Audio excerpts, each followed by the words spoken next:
Welcome to Amplified 2026. This is a special one. I have with me some of the minds behind the many games that you have come to love here by Amplitude.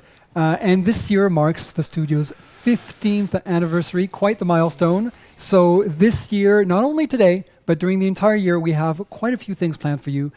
So stick around today for what we have to say, but also keep an eye out for the rest of the year because we're going to be talking about a lot of things. Announcements, in-depth looks, behind the scenes, all that kind of stuff.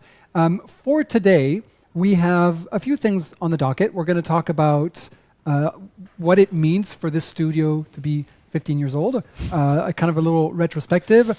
Arnaud is going to give us a little concert. Last year, it was a highlight for me personally of the live stream, so I'm excited to see that again.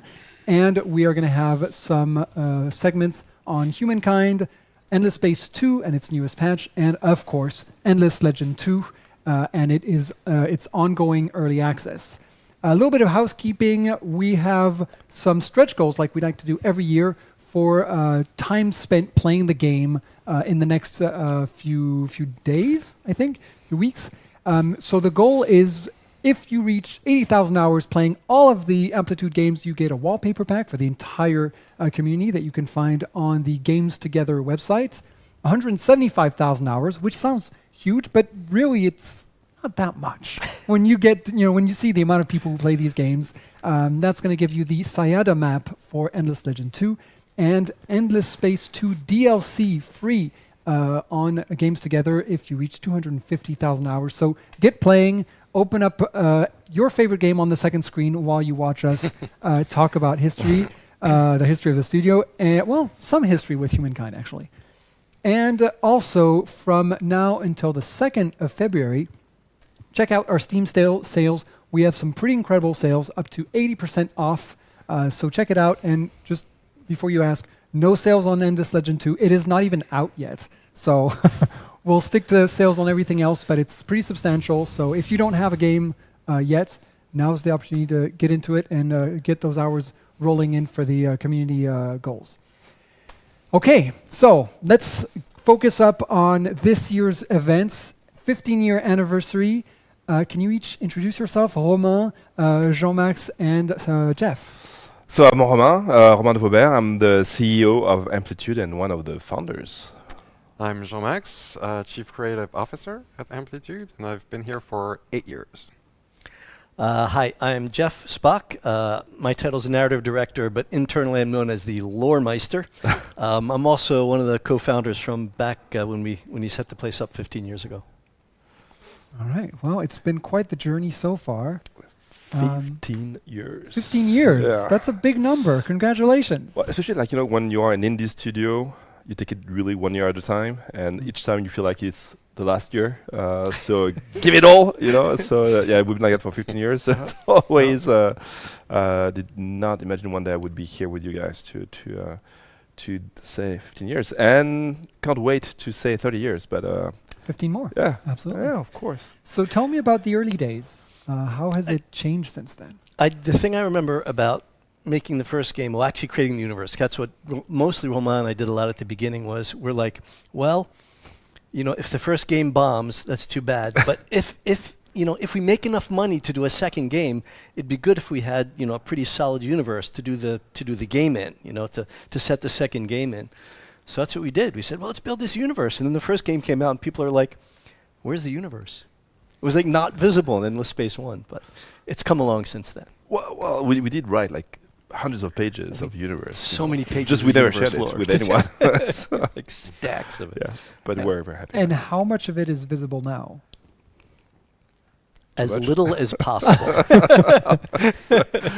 It's you try to. It's the tip of the iceberg is what's visible. Let's put it that way.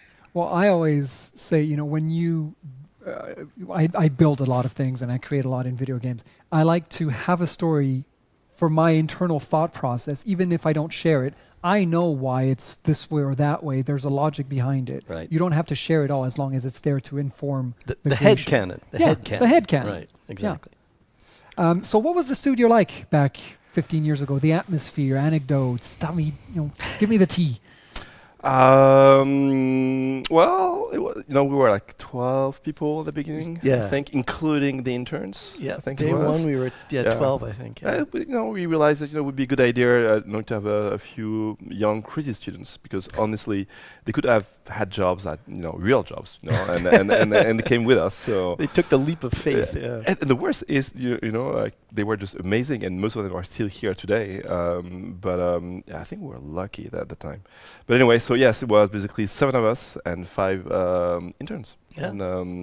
And basically all extremely motivated. Yes. Again, it could be the last year each time. So we had barely a year of cash, I think, to go on. And when we shipped, and the space, I think we had something like around €1,000 on the bank account. Well, we couldn't wait any longer, so we had to ship it anyway. So The ship date was very clear, right? We have this much money. It's going down, so that's the ship date. And There's the no thing other is, option. Yeah. I did not want to ship it. We didn't have the choice, but I was sure the game wasn't finished. We had to spend more time on it, and basically I was really freaking out. It was someone from the community who had to come to the office to tell me, it's fine. It's ready. You can ship it, Yeah. Really, you sure? And I think it was the beginning of this relationship with with the community of trying to because it was our first 4X, right? As creators, but not as gamers, but to have other people not in the midst of the creation to guide us, tell us if it's good enough, Right. if it's interesting, fun, boring, so we had a bit of everything, so it was amazing to be able to create that relationship. We had experienced people who had done lots of games before. We'd never done a 4X. Not a single person on Endless Space 1 had ever done a 4X, I think. Right? It is intimidating, for Yeah. us. Oh, yeah. It is. It's It is. so complex. Yeah. And We were jumping off the deep end. Definitely for that. So why 4X then? Well, we were big fans as players, obviously, of 4X, and I think what we believed at the time is that it was a genre that was really evaluated. Each time when undervalued, when we played at home, for example, when I was playing my 4Xs at home, I have to admit I was a bit ashamed to show I was playing. Really? They were really ugly. Wow, okay, yeah. Nobody could understand anything on the interface. It was and could have people look at me playing and say, "What the fuck?" You're playing Really? a spreadsheet. Yeah, that's Yeah. it. Are you really spending like 2 hours a day playing this? I was, it's amazing, but it was all happening in my mind. It's headcanon again. Yeah, exactly. Yeah, a lot of Exactly. were happening in our mind. So anyway, so that's why we thought that, and we were saying that actually some of these 4Xs, although they were really not good looking, really not accessible, were selling quite well, and we had access to some numbers, and we thought, hey, actually, what if, if we decide to do something as deep, but spend a bit more time on the art side, on the lore and all that. So I think that was the beginning of that. So it was okay. Yeah. You know what? Maybe we have something there. We also were witnessing, Steam and then the success of Steam. We thought Right. if we were to combine, our dream games, which would be a 4X, beautiful 4X basically, and Steam. Let's see what happens. Yeah. And so, did you have a number in mind that you were hoping to hit? Yeah. In the early days? Oh yeah. We had a whole business plan. We're so sure. Well, actually, first came to see a partner and told them they should really invest in us, and if they did invest in us, maybe we could hit 200,000 copies. And I thought it would be, wow, dude, that's amazing. And well, what he told us was, really? Why do you want me to bother with this? I was like, well, okay, I think we should create our own studio. And so we realized that 200,000 was maybe too much. So we had to aim at a smaller number. And the number we were aiming at, we knew that at 30,000 copies, we would pay back the game. So we had to gain a bit more money to be able to pay for the next game. So the target was 60,000 copies. Okay. And yeah, so obviously and the space. I It think, worked. Yeah. How many in the end? I mean, all of them has more or less sold like well, over a long time period. Sure. For some of them, but over 2 million copies each. So Wow. or 2 million players. You know, when you take Game Pass and stuff, you know, Sure. it goes beyond. But so it's yeah, we did not expect that at all. So you know, and, No, that was a pleasant surprise. yeah. But the community was right. And when you said, we don't think it's ready to ship, they said, yeah, you could probably ship it. Yeah, I think they were right. We love you guys. And Jean-Max, what was your kind of impetus to join the studio? What motivated you? So actually, I mean you know, the ground zero in a way of Amplitude was Ubisoft, in a department called third parties, where you worked, Mathieu worked, You worked. I worked, Max worked. Max worked, Corinne worked. Corinne Corinne worked. So you know, it was basically a Ubisoft offshoot, in a way. So I basically co-founded another studio, another French studio, in '08, Don't Nod Entertainment. Did Remember Me, Life is Strange, and then and before that, I was working with Romain on a PS3 exclusive that was being developed. Stop laughing! I will always laugh. I'm sorry. It was a PS3 exclusive called Haze. Yes. It was developed in Nottingham in the UK, and we went there every week. We were sat next to the fridge in the basement, basically. That's how much Where they nobody liked. could They liked see the us. publisher. Valued members of the team. Yes, Yeah. like all valued members of the team, you know. But we had, you know, there was food and a toilet, so you know, what more? What else? And so we became friends. Downed so many beers. The oldest pub in England is in Nottingham, so we went there a lot. What was the name of the pub? I read it up, and it's actually a very disputed claim. It was called Ye Old Trip to Jerusalem. What? Yes. Really? How does that fit on the sign? It's, pub. The old trip Yeah. to Jerusalem. and we stayed in touch, and you know, became friends and stayed in touch over the years, and you know, met in '06. And I joined in 18, so 12 years of basically staying in touch. You know, I was following the Amplitude adventures. He knew what was happening at Don't Nod, and then at some point I left Don't Nod, went to work for IO Interactive on Hitman. And then, so yes, I looked like Horatio and Agent 47, and came back and No, he was not the model for Horatio, in case anyone's asking. I was not the model, but I'm the bearded Horatio.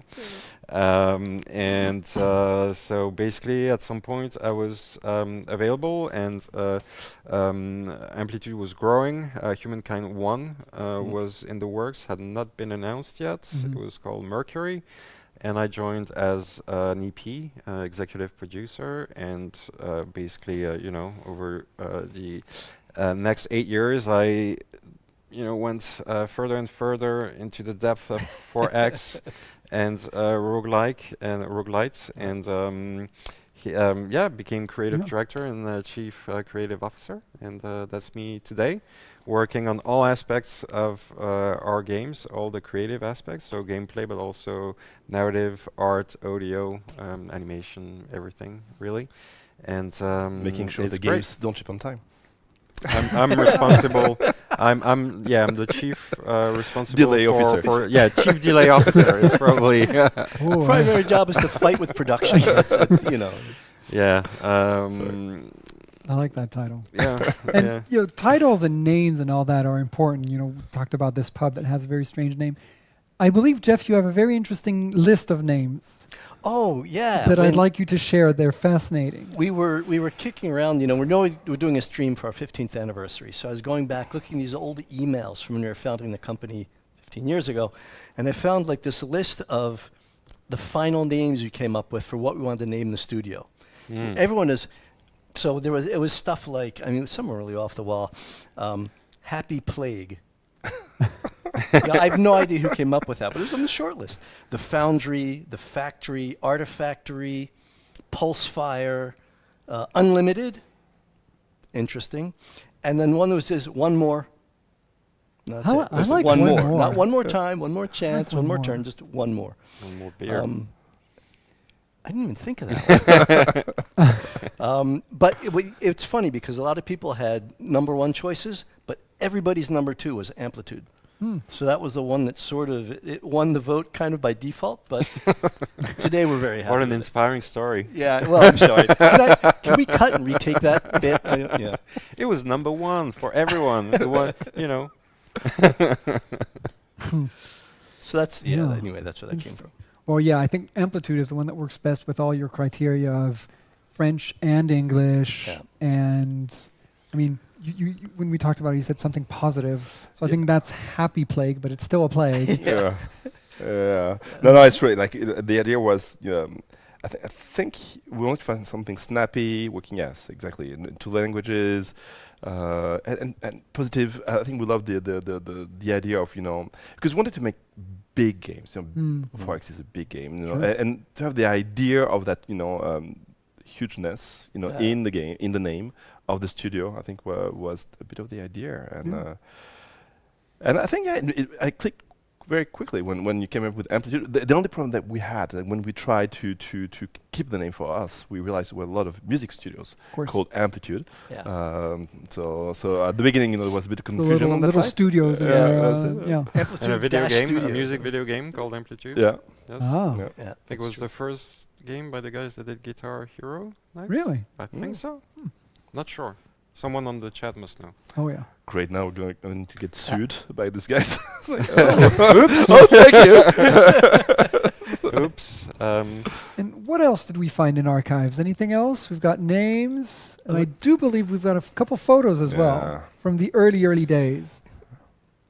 So we From don't- wh- we whenever- got- we we don't got- see on Can the we screen. show So those? Yeah, screen is frozen. I Yeah, hope ours- it's on. Our screen is frozen, but I think it's fine. So oh god. I don't know if Uh-oh. I don't know if you Salterius can is see laughing. them, So but in not sure what theory, you're saying, guys. so we've got two photos. One of which is Romain painting. Yeah. Yeah. I was heard a very good painter. Yes, such a good painter. Then it's probably the last time I ever painted a place, because you could still see, the traces of me painting on the walls after a year or two. Ah, there you is. go. Yeah. Ah, Yeah. Fully employed. That's That's right. Look at that. It's funny because it 2002. looks like I'm going to whack someone. It's like getting the place ready. It's like, It looks going to eliminate. it's someone from a Quentin Tarantino movie. Yes, You're like that's it. cleaning up afterwards. yeah. It's not red enough for that. That's, Yeah. yeah. That's before. Dexter. And we've got another photo, I think. What was that? It's also painting. Yeah, there you go. Hard at work. Yeah. Well, that's the thing. When it's a small team, you do everything. Yeah, and there was a recruitment interview. So oh, you want a job? Okay, start painting. No, So- come on. Man, he still wants to stay with us. No. So back then, when it was, you said 12 of you, and you had already hundreds of pages of lore, how could you imagine, or what did you think was going to happen to this universe that you were building?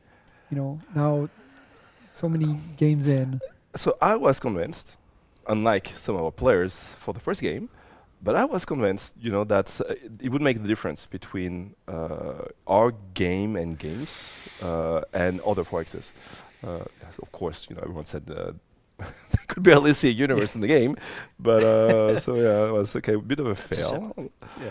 But yeah, I mean, I think today, if you look at Past and the Space One, I think this definitely makes a difference. You want, you want to dive in that universe, live that universe, and it makes you a reason to want to win the game. I mean, you're fighting for. It's not for numbers, but for people. You've got a stake. What you do has a meaning. Yeah, Yeah. it has a Yeah. stake. So I think that's. That was really important. The idea that we want to make a huge universe that it could play sort of any genre of game, any dramatic genre. We could do horror in it. We could do romance. We haven't. Maybe there's a lot of horror elements in the dungeon games, but anyway, so we wanted to have that kind of scope and, dare I say, amplitude to the universe. So it's been a lot of fun working on it, and should take another moment to thank the community for all the great input and ideas they've had on the universe, the co-creation stuff. Still have. It's been phenomenal. Yes. Yeah. Still. I was just about to ask, how does that feedback, how did it work back then? How does it work now? Where did the kind of idea of having such a relationship with the community come from? It's again, it goes back to what we were saying a bit earlier. You know, it's impossible, I think, to work on the 4X without. Well, if you never worked on the 4X before and you always need to start, you need to have some help around you. And the games are so deep, you know, like, well, to play just one game, you know, of endless space, it could take you like 8 hours, 10 hours. It takes a while to work on all the balance. You need to play hundreds of games. So yeah, you need more than one brain to even 12 brains to really get it out. And these games are a lot about, you know, the definitely the balance, the details, you know, and yeah, you could miss some of that. So that's why from the very beginning we knew we had to do that with our players. And I think we also love the idea of losing a bit of control and sharing that, you know, creation with others, and to maybe able to take our games to places where we would not have taken them ourselves, and basically, you know, as you create the game, you know, it becomes something new and common. And I think one of the anecdotes that we have on that side is, you know, the first co-creation faction we had. I forgot the name of that. The automatons in Space One. Was it the automatons? I think that was the first one. That was the first one? Yeah. Then the second one. Yeah. Just like the studio name. Yeah, so okay, let's get another one. Well, anyway, one of the factions we have created. The cultists in the Surgeon, maybe, or well, I mean, got the whole list. all of them are basically factions we would never have created Never ourselves. thought of them. And most of them, if not all of them, tend to be some of the fans' favorite. So that's where it is interesting. Is like basically how strong we can be when we create together. But it is tough as a creator of games, because it does bring a lot of unknown about, you know, what, when, and so it's hard to share that creation with especially unknown people, because you know, you don't know all the people who will contribute. I play a lot of creative games, and I share that content, and I love doing it on live stream, because I get that immediate feedback, and I definitely have lots of ideas that I wouldn't have had by myself, and that really improve what I'm building. So having that input is so valuable. And Jean-Max, what was it like? Because that started with the studio right away, but you didn't join the studio right away. What was it like seeing it from the outside before you joined? It felt like I think what they did was very bold, and they were at the same time humble enough to realize that they couldn't do it by themselves. And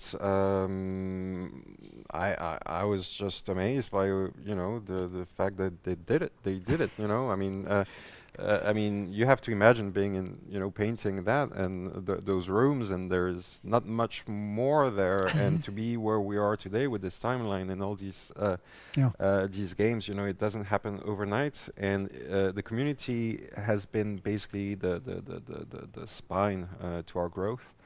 And today, I think it's just the best. I mean, you know, to be able, as you said, to get feedback and to test your ideas, and before you actually, you know, jump off the deep end, is incredibly valuable. And yeah, huge thank you to the community for the past and the future. Well, as always, it's going to be a recurring theme today. It's such a big part of the DNA of the studio, so we'll keep talking about it throughout today's live stream, and I'm sure every other event during the year. Listen, guys, we could do this all night, couldn't we? Yep. Have this conversation. I know the community would love it as well, but we do have an agenda. Okay. So as much as I would love to keep you here with me, I think it is time for a little concert. Cool. Best Very part. cool. Yeah, music in Amplitude Games is such a staple, such a strong identity. So thank you so much to all three of you for being here with us, sharing those early day stories. I mean, it's really lucky to get that. Those stories from back then when maybe it wasn't so well known. Yeah, thank you so much. And we'll catch up with you during the year. I'm sure you'll have lots more things to tell us with, Endless Legend 2 coming out soon. It's been great. Cool. Thank you. Thank you, guys. And now, Yep. Arnaud. And now we're going to listen to Arnaud. First, quick little video again, just to remind ourselves what 15 years means for the studio.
You so much, Arnaud. An absolute pleasure, as always. I saw a lot of messages in chat reflecting how I feel and how most people feel about the music and its place in the different games. And it's funny. I was telling him earlier. I went to a harp concert last night actually because my son started playing the harp, and let me tell you, this is on a whole other level. So Arnaud, thank you so much for joining us. You're welcome. We'll be on screen in just a second. And thank you for that concert. It was lovely. Thank you so much. Why did you choose those two pieces? In fact, the first one is called Skylark. It's from Endless Legend 1.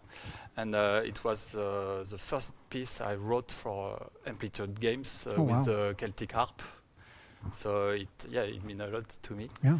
So normally there is a singer who sings the melody, but today I try to whistle like this. Yeah, that's good. And the second is from Endless Space 2. It's called Unstable Molecule.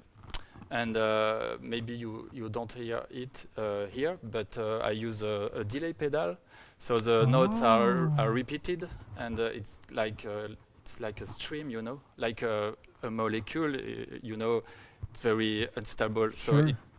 it can change every time, and this is the only piece in Endless Space 2 with Celtic Harp too. Oh, okay. Yes, yeah. I was thinking while you were playing that I thought it was so incredible during the second piece where your right hand had some notes that were very strong and others that were so soft, but you were doing them with the same hand. And was that the delay, or were you? Yeah, the delay is it's you know, it's like tang takan taka tang taka. It's like it's a Turner. Sure. Yes, it's Yeah, like Turner, I think. 1 2 3 1 2 3 1 2 3 1 2 3, and the delay is 1 2 1 2 1 2. Yeah. So it's melting very well because it's a mix between three time and 4 times. Mhm. So yeah, it's like That was amazing. Yeah. Thank you so much for sharing. That was great. And so, how you've played composed hundreds of pieces for the Endless Universe. Maybe more than that. Yeah? Maybe 200 and a half, maybe. Wow.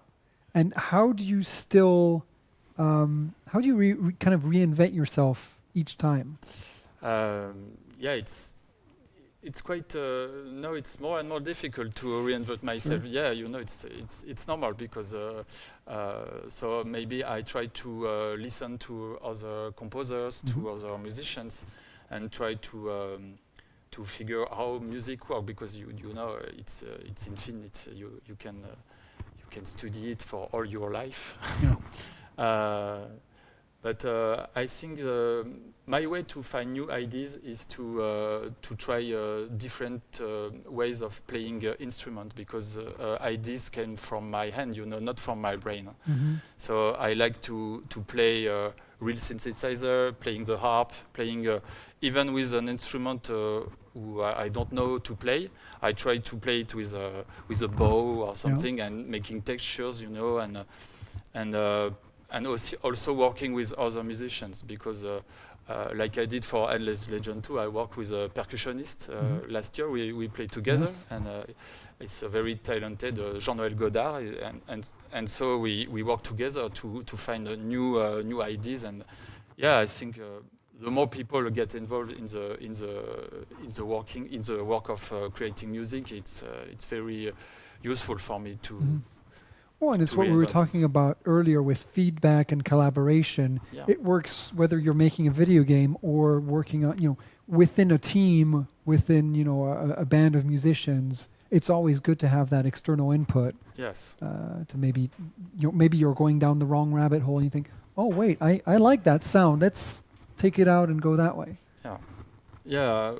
We do back and forth with the studio, where I got an idea. And Jean-Max listened to it, and then we can share other ideas from other games, and then we came to a point that we have a structure, and I can make a maquette. I don't know in English. A mock-up. A mock-up, yes.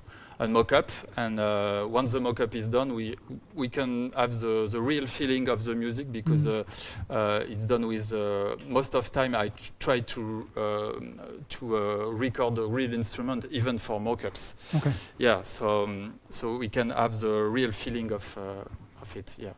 And what would you started by being a sound engineer? That's what you studied for. Yeah. And now here you are. What's your advice for people who are just starting out, trying to, I don't know, not necessarily make a name for themselves, but just be successful and be able to work in this field? For musicians, it's important to know how to record and to produce your own music.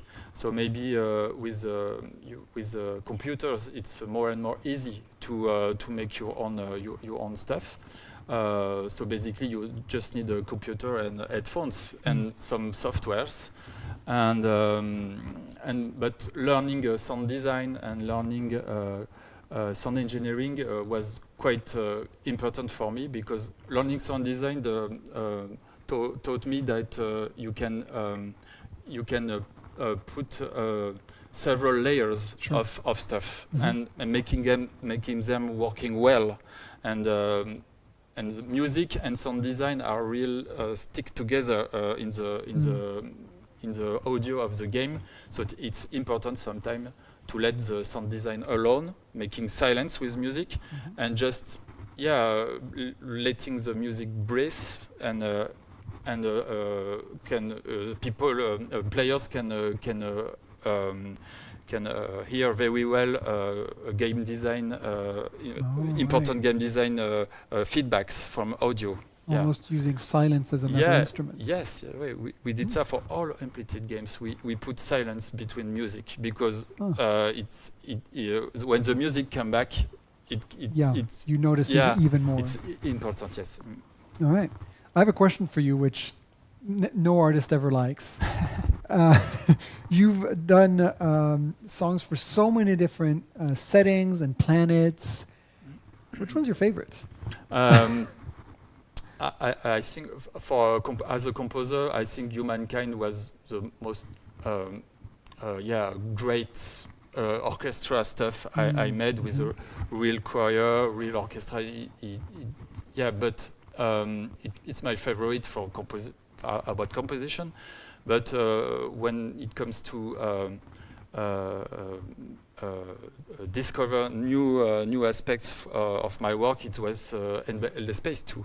Because at that time, I tried to discover a new synthesizer and new texture from electronic music. And so I bought a lot of old stuff, old machines, and tried to program them. So I learned a very old synthesizer from the 80s, with lots of parameters, and it was very rewarding to do that. It was just a lot of experimenting. Yeah, experimenting and finding new sounds. Yeah. Oh, cool. Yeah. And do you have maybe a favorite, anecdote or story about this whole process? For Endless Space 2, yes, we recorded in a famous studio in Paris, which called Davou Studio, and it was the last week before the studio get closed. Oh no! And it was a very famous studio in Paris, one of the most famous. And as a student, I went there 20 years ago to do a course, and 20 years later, I was recording Endless Space 2. The choir in Endless Space 2 was recording over there. Wow. So it was very special, And the piano from the Riftborn was recorded over there too. And the week after, they closed the studio. So, wow! God, they're just in the nick of time. Yeah. Wow, very cool. And then you were telling me there's what was the studio in Bratislava? Yes, well? in Bratislava. Yes, it's a very very nice anecdote about Humankind. This time. We recorded in the 2nd of January in 2020, just before the pandemic. I was going to say it's an ominous date. Yeah, and we came to Bratislava in Slovakia to record the orchestra, and there was a lot of fog in the town, and there was nobody. It's like a ghost town, Mm-hmm. And back then we found the studio was in the Bratislava television and radio office, and it's like just an inverted pyramid. Yeah, it's like very strange architecture. And we go in the basement. There were some guards and and then we saw the big room with the big organ, very beautiful room, and we recorded the orchestra. That was amazing, and then the choir, the female choir, came with 24 singers, and I was amazed because when they came, they sang anniversary birthday song for the recorder, for the choir chief, and I was blown away by her voice. And I said to myself, okay, this recording will be incredible, and yes, And Humankind yeah. verse are very, very beautiful. Yeah, agreed. Yeah. Yeah. Well, I'm seeing a lot of love in chat for Thank all you. the music and the variety, and everyone's saying, oh, this is my favorite, this is my favorite. So it is such a strong identity, and it's such a big part of the games. So thank you so much for Thank you, Bill. for tonight, but also for music and your work on the games. Mm. And as I said before with the other group, I'd love to keep you here all evening, Yeah. but we've got to move on. So thank you so much, and I hope to see you again very soon for more music and chat. Thank you. See All you. right. And now we are going to, we've been talking about humankind. We're going to stay on the humankind subject, and we are going to have two more guests with us to detail the upcoming releases, what's coming, and just to give us some of the details. So thank you so much for joining us. We've got Noah Young, your senior Hi. game developer. And Catherine, you're a senior community developer. Yes. So tell us a little bit about your roles and what you did on the Do subject. you want to start with the vote? I mean, yes, as being part of the community team, of course, I'm always trying to stay in touch with the players. And one pattern we noticed is that a lot of players were saying, hang on, I can see there's all of these cool things in the last era, but I never really get to play with them because either I have pulled away from the AI or the AI has pulled away from me. It's never an even fight. Mm-hmm. So we already had that in mind when we were thinking, hey, what can we do for a new scenario? But we said, hey, let's not assume. So we put a vote on G2G. Which era would you like to see in the next scenario? And with not overwhelming majority, an overwhelming plurality of like 40% of the votes, it was era 6. And okay, when it's 40% out of 6 options, that's pretty telling. Definitely. And so we said, okay, yes, this is definitely what we should focus on. And I think it's a nice idea to add this new scenario because you need to give the players some time to play with the rebalanced stuff that we introduced in the last update, because we did the big religion rebalance in the Freya update, which is also Noah's work. I've been relying on him a lot to address the community issues.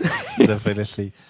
Well, coming back to this Era 6 thing, we wanted to find something that fits well with the themes of humankind and do something a bit more historical this time. So we thought about it a lot. It's actually quite difficult to find the perfect time because you have to take into account the countries we actually have in game. Sure. Otherwise, we can't really show something that happened or go the fictional route, which we didn't want to do this time around. So we ended up choosing, and also something that showcases like all the gameplay, the fun toys of Era 6. Yeah, you've got the gameplay, and I suppose you also want something that's the right scale. Exactly. You don't want something that covers the entire globe. Yeah, otherwise you're not getting really into like the details and the nitty-gritty of it. So we ended up choosing the Operation Cartwheel. So what's Operation Cartwheel? That was my next question. Exactly. It's something that comes right after the Guadalcanal campaign. So it's the Second World War, obviously. The US has captured Guadalcanal because the Japanese are set in the region and they've got a port that's basically blocking further American expansion towards the Japanese islands. So they're trying to destroy that port, and Operation Cartwheel is a two-pronged attack where one side is basically island hopping. So this really puts forward like naval gameplay, aerial gameplay, and even landings and so on. So it's something that's really bringing everything together. You can play both sides. The idea is that you've got like a beginning, like a setting where you go into it as a player, with like armies already put out, like set out. So you've already got your pieces in play, basically. Okay. And you kind of have to deal with what you've got and try to overcome the enemy. So it's like focused on strategy more than logistics. Exactly. Yeah, you'll definitely have to think about logistic because you mentioned the scale, and we did go with something larger than even huge maps to really. What do you call that? gargantuan. Exactly. I think I didn't even name it. I was too scared of what the name would be. But yeah, basically, we did something very big because we wanted to also show the naval side. You need a lot of space to really understand why naval strategy was what it was. And basically, you don't really know where the enemy is. You have to send out scouts. You have to keep your main forces somewhere and hope the enemy is actually coming where you are, basically. So we wanted the player to grapple with those like strategic concepts. We also wanted a lot of areas for a certain number of territories, so that the aerial combat is also like you have to think about where you put your planes. Sure. You can't just bomb anything from anywhere. Right. And if you put them in the wrong place, then it's going to take you forever to get them in the right place. Exactly. You will have carrier groups, so you'll be moving planes around, trying to bring them to bear on the like assets you need to destroy. And obviously, there's anti-air to take into account, and that's where you'll need probably to use infantry landings on enemy beaches to find the anti-air and destroy it, which of course means you need some naval control. So it's full circle. You have to balance those three elements out and try and win. So we'll see how it goes, basically. Yeah, interesting. Yeah, I guess it's obviously it's a strategy game, but it seems more in depth of using really those different types of units, protecting with the air superiority. Exactly. I agree with the original assessment, Catherine, of when I get to I almost never play with planes because by then what's the use? No, I just definitely. can roll over. That's for sure. It's I don't need to bother. Whereas here it really gives. And what's the difficulty of the scenario? I'm still working it out. Like technically, we've never made a scenario that has like advanced. Let's say we're doing stuff like with custom names, so you don't actually have like the Japanese. It's like the IGA, so the Imperial Japanese Army, and stuff like that. Like some sort of in-house avatars for the two commanders and so on. So we're trying out a lot of stuff to see how it goes. So for the difficulty, I'll have to see how the AI actually works with what we're doing. A lot of untested ground. This is why like the image you can see on screen is a mock-up. It's not like final or anything. It's more like what we're aiming for. It's the idea more than the Yeah, game. exactly. We're not there yet. I think when I made that one, the AI would sell their troops. It's not the case anymore. Okay.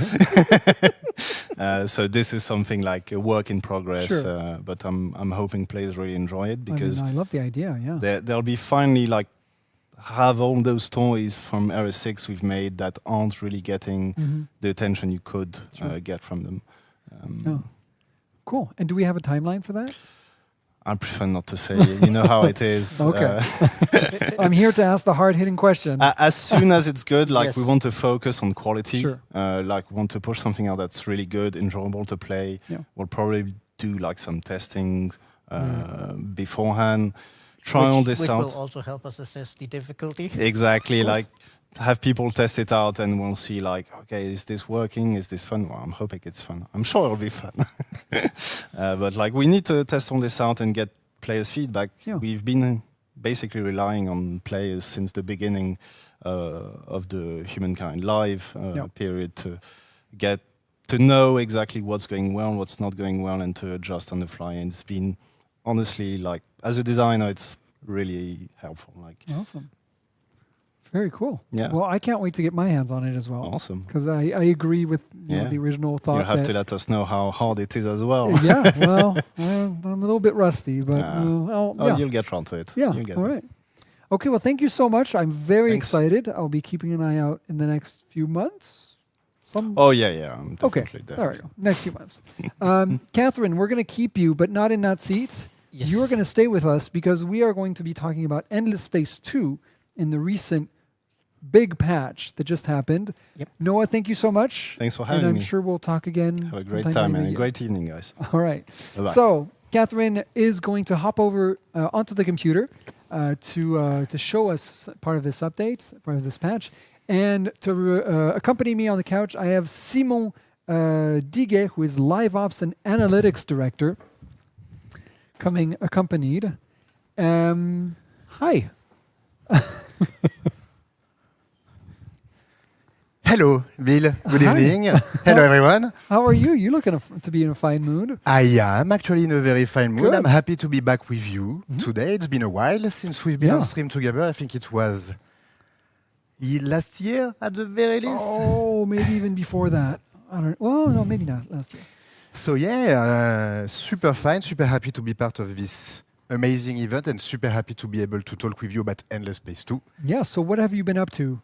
So we have been cooking, but we have not been cooking alone. We have been getting some extra help from our dear community and dear players. So let me, before we jump into the actual meat of the conversation with Kat playing the game, just a bit of context and a reminder for everyone. So back in 2021 on Endless Space 2, we released a big expansion called Awakening, introducing new mechanics related to the Academy. I have the shirt for the occasion, and a new faction, the Nakalim. And so, unfortunately, for various reasons, but it's in the past now, let's say, it was not exactly delivering the vision that we initially wanted to. It was a bit below expectation, let's say. And players, you told it to us, you let us know, and we knew that it was something we were not entirely happy with. It was not satisfying. So we actually worked and reached out to some of our trusted community and community VIPs and modders, namely Cyrob and Captain Cobbs at the time. And so they worked on a specific community patch called Reawakening in order to actually work on those features that I was mentioning before, the Nakalim faction, the Academy, etc., and to make it better. So it was a long process and a lot of work at the time, but we managed to get it out thanks to the amazing work that Cyrob and Captain Cops put out. And so we released this patch in March 2024. Honestly, we were talking with Kat earlier. It feels like yesterday, so I'm feeling a bit old, but yeah. So that was already like almost 2 years ago. And then this patch was great, but there were still some things that we wanted to iron out, still some bugs remaining, etc. So we contracted again our dear Captain Cobbs to work with us again on this patch. We also got some help from other, Nina Koru, Fearson, Frost Gremlin, and we released this additional community patch early December 2025. So this is actually fairly fresh, and we have been getting already tons of feedback. We hope that we will keep getting tons of feedback. And just before diving in the actual game, obviously, we said it before and we'll say it again, a big thank you to Cobbs, who has been carrying a lot on this project, to Cyrob for the initial patch, to Nina Koru, who has been super helpful and who has voluntarily gave us his work to make the actual game better, Fearson and Frost Gremlin, who has contributed, and each and every single ES2 players that has been giving us feedback for 10 years now. We are super glad to be able to work with you, create stuff with you. It's a dream come true from a game developer. So yeah, I'll stop talking though so we can get some actual gameplay. Yes. So I'm basically showing off both the Reawakening patch and the community patch here because we never showed Reawakening off on stream. And as you can see, as the Nakalim, I have taken over most of this arm here. But I'm at war with the pirates. As you often are in Endless Space 2. The war with the pirates never ends. And this is one of the big parts of the Reawakening patch, is that when we're working on Reawakening, we noticed other things that needed fixing, and with the community update we got around to them, and one of them was that the manpower wasn't quite working as intended. You were basically getting away scot-free with your military. So Cobbs went ahead and fixed the bugs, and then realized, yeah, but now I never have soldiers. So started rebalancing how much manpower you get and how effective the offensive and defensive improvements and strategies are. And it's not quite as much of a pushover anymore as before, because some of these strategies will actually now, when you defend, bombard the enemy as they land. it's a lot harder to take systems now. You will need to put a little more thought into managing your ground troops as it was originally intended 10 years ago. Yeah, definitely. And typically, manpower, ground battle, those are very specific systems within Endless Space 2. They are an integral part of the entire game, but they are not the system where you are the most exposed to. And so sometimes as game developer, this is not necessarily the one that we had the most time to get polish and debug on. And that's why the collaboration with VIPs and players is actually super critical, because after 10 years of live of the game, they know the game better than us. It's a fact. You know, you cannot fight it. It's normal. Us, we are a company, we have people, we have turnover, it come and goes, etc., etc. That's part of the life. And we have passionate players who are actually super on point with what's happening in the game in terms of balance, etc.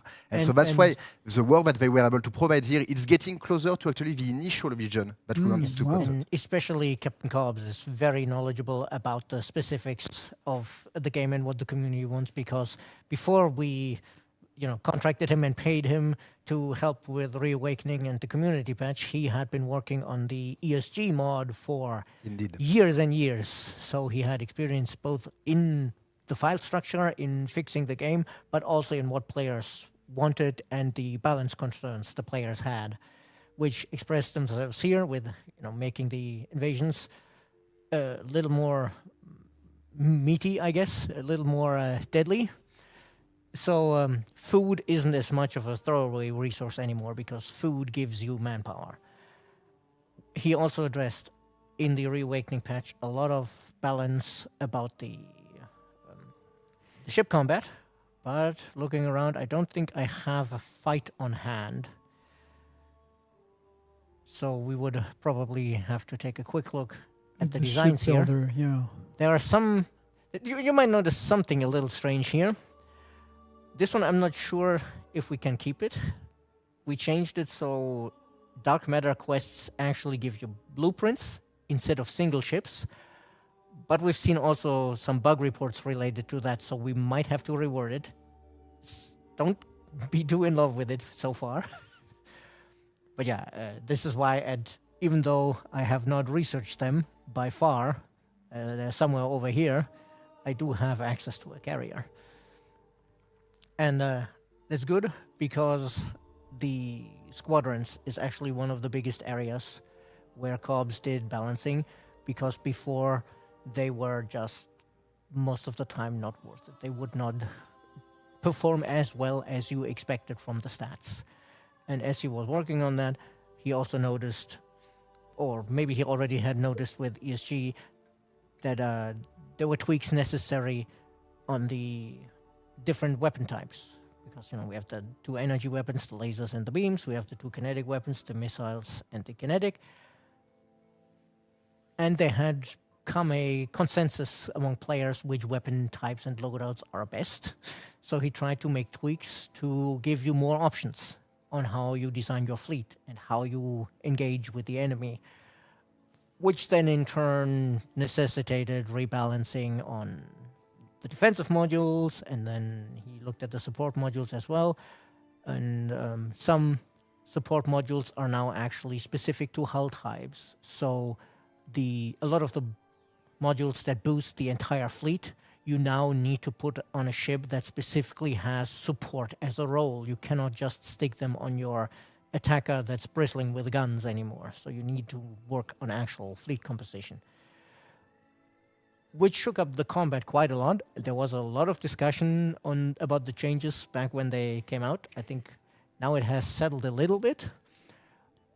But if you haven't touched the game in a while, I would recommend reading all of the tooltips when you design a ship very attentively. Yeah, because things are very different now. Especially if you were an avid ship builder and ship crafter, now things have changed. Hopefully for the better. Again, coming back to the same idea about the manpower, we are getting into some very precise system within the game about the military part of the game, which not all players necessarily engage with. And in this part, we are talking about some specific model, but still, a lot of our players are super keen on the idea, especially the super expert player. And so, same idea as before, who else better than those core community VIP modders to help us about that?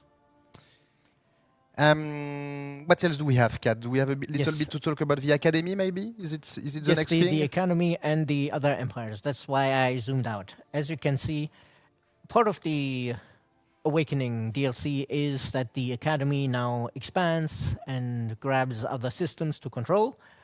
And one of the improvements in the Reawakening patch is giving you more control during game setup about how much do they expand and how strong are they, their fleets, which is very welcome because some players prefer the old way of the academy holds the one system, so you can just say like, no, the academy stays in that one system. It's fine. But the diplomacy has also been refined with this, the academy diplomacy. When you make your contributions in the requests, because of course Ysander being Ysander, he always demands bribes. Oh, nope, closed that one too far. It will, when the vote resolves, give you standing with Ysander that you can then trade in. You can ask him to tell you about all of the heroes, which might be valuable military intelligence, or you can have him protect you against crusades, which is actually also a new feature. One of the roles has expanded abilities now and can basically declare you a heretic and make it easy for everyone to hunt you down. It's not fun. And every faction also gets a unique action. In this case, I could ask him to hand me some relics because I'm playing the Nakalim, and that might be quite useful for me. Or I could just ask him for a fleet, even though I didn't get the role for the spear. But to get the standing, you will have to make some investments in the role assignment, which before was very easy to ignore. If you didn't feel you had the need for the fleet or for the laws of a different party, you could just ignore it. But now there's always a benefit to actually sending him some of the resources he wants.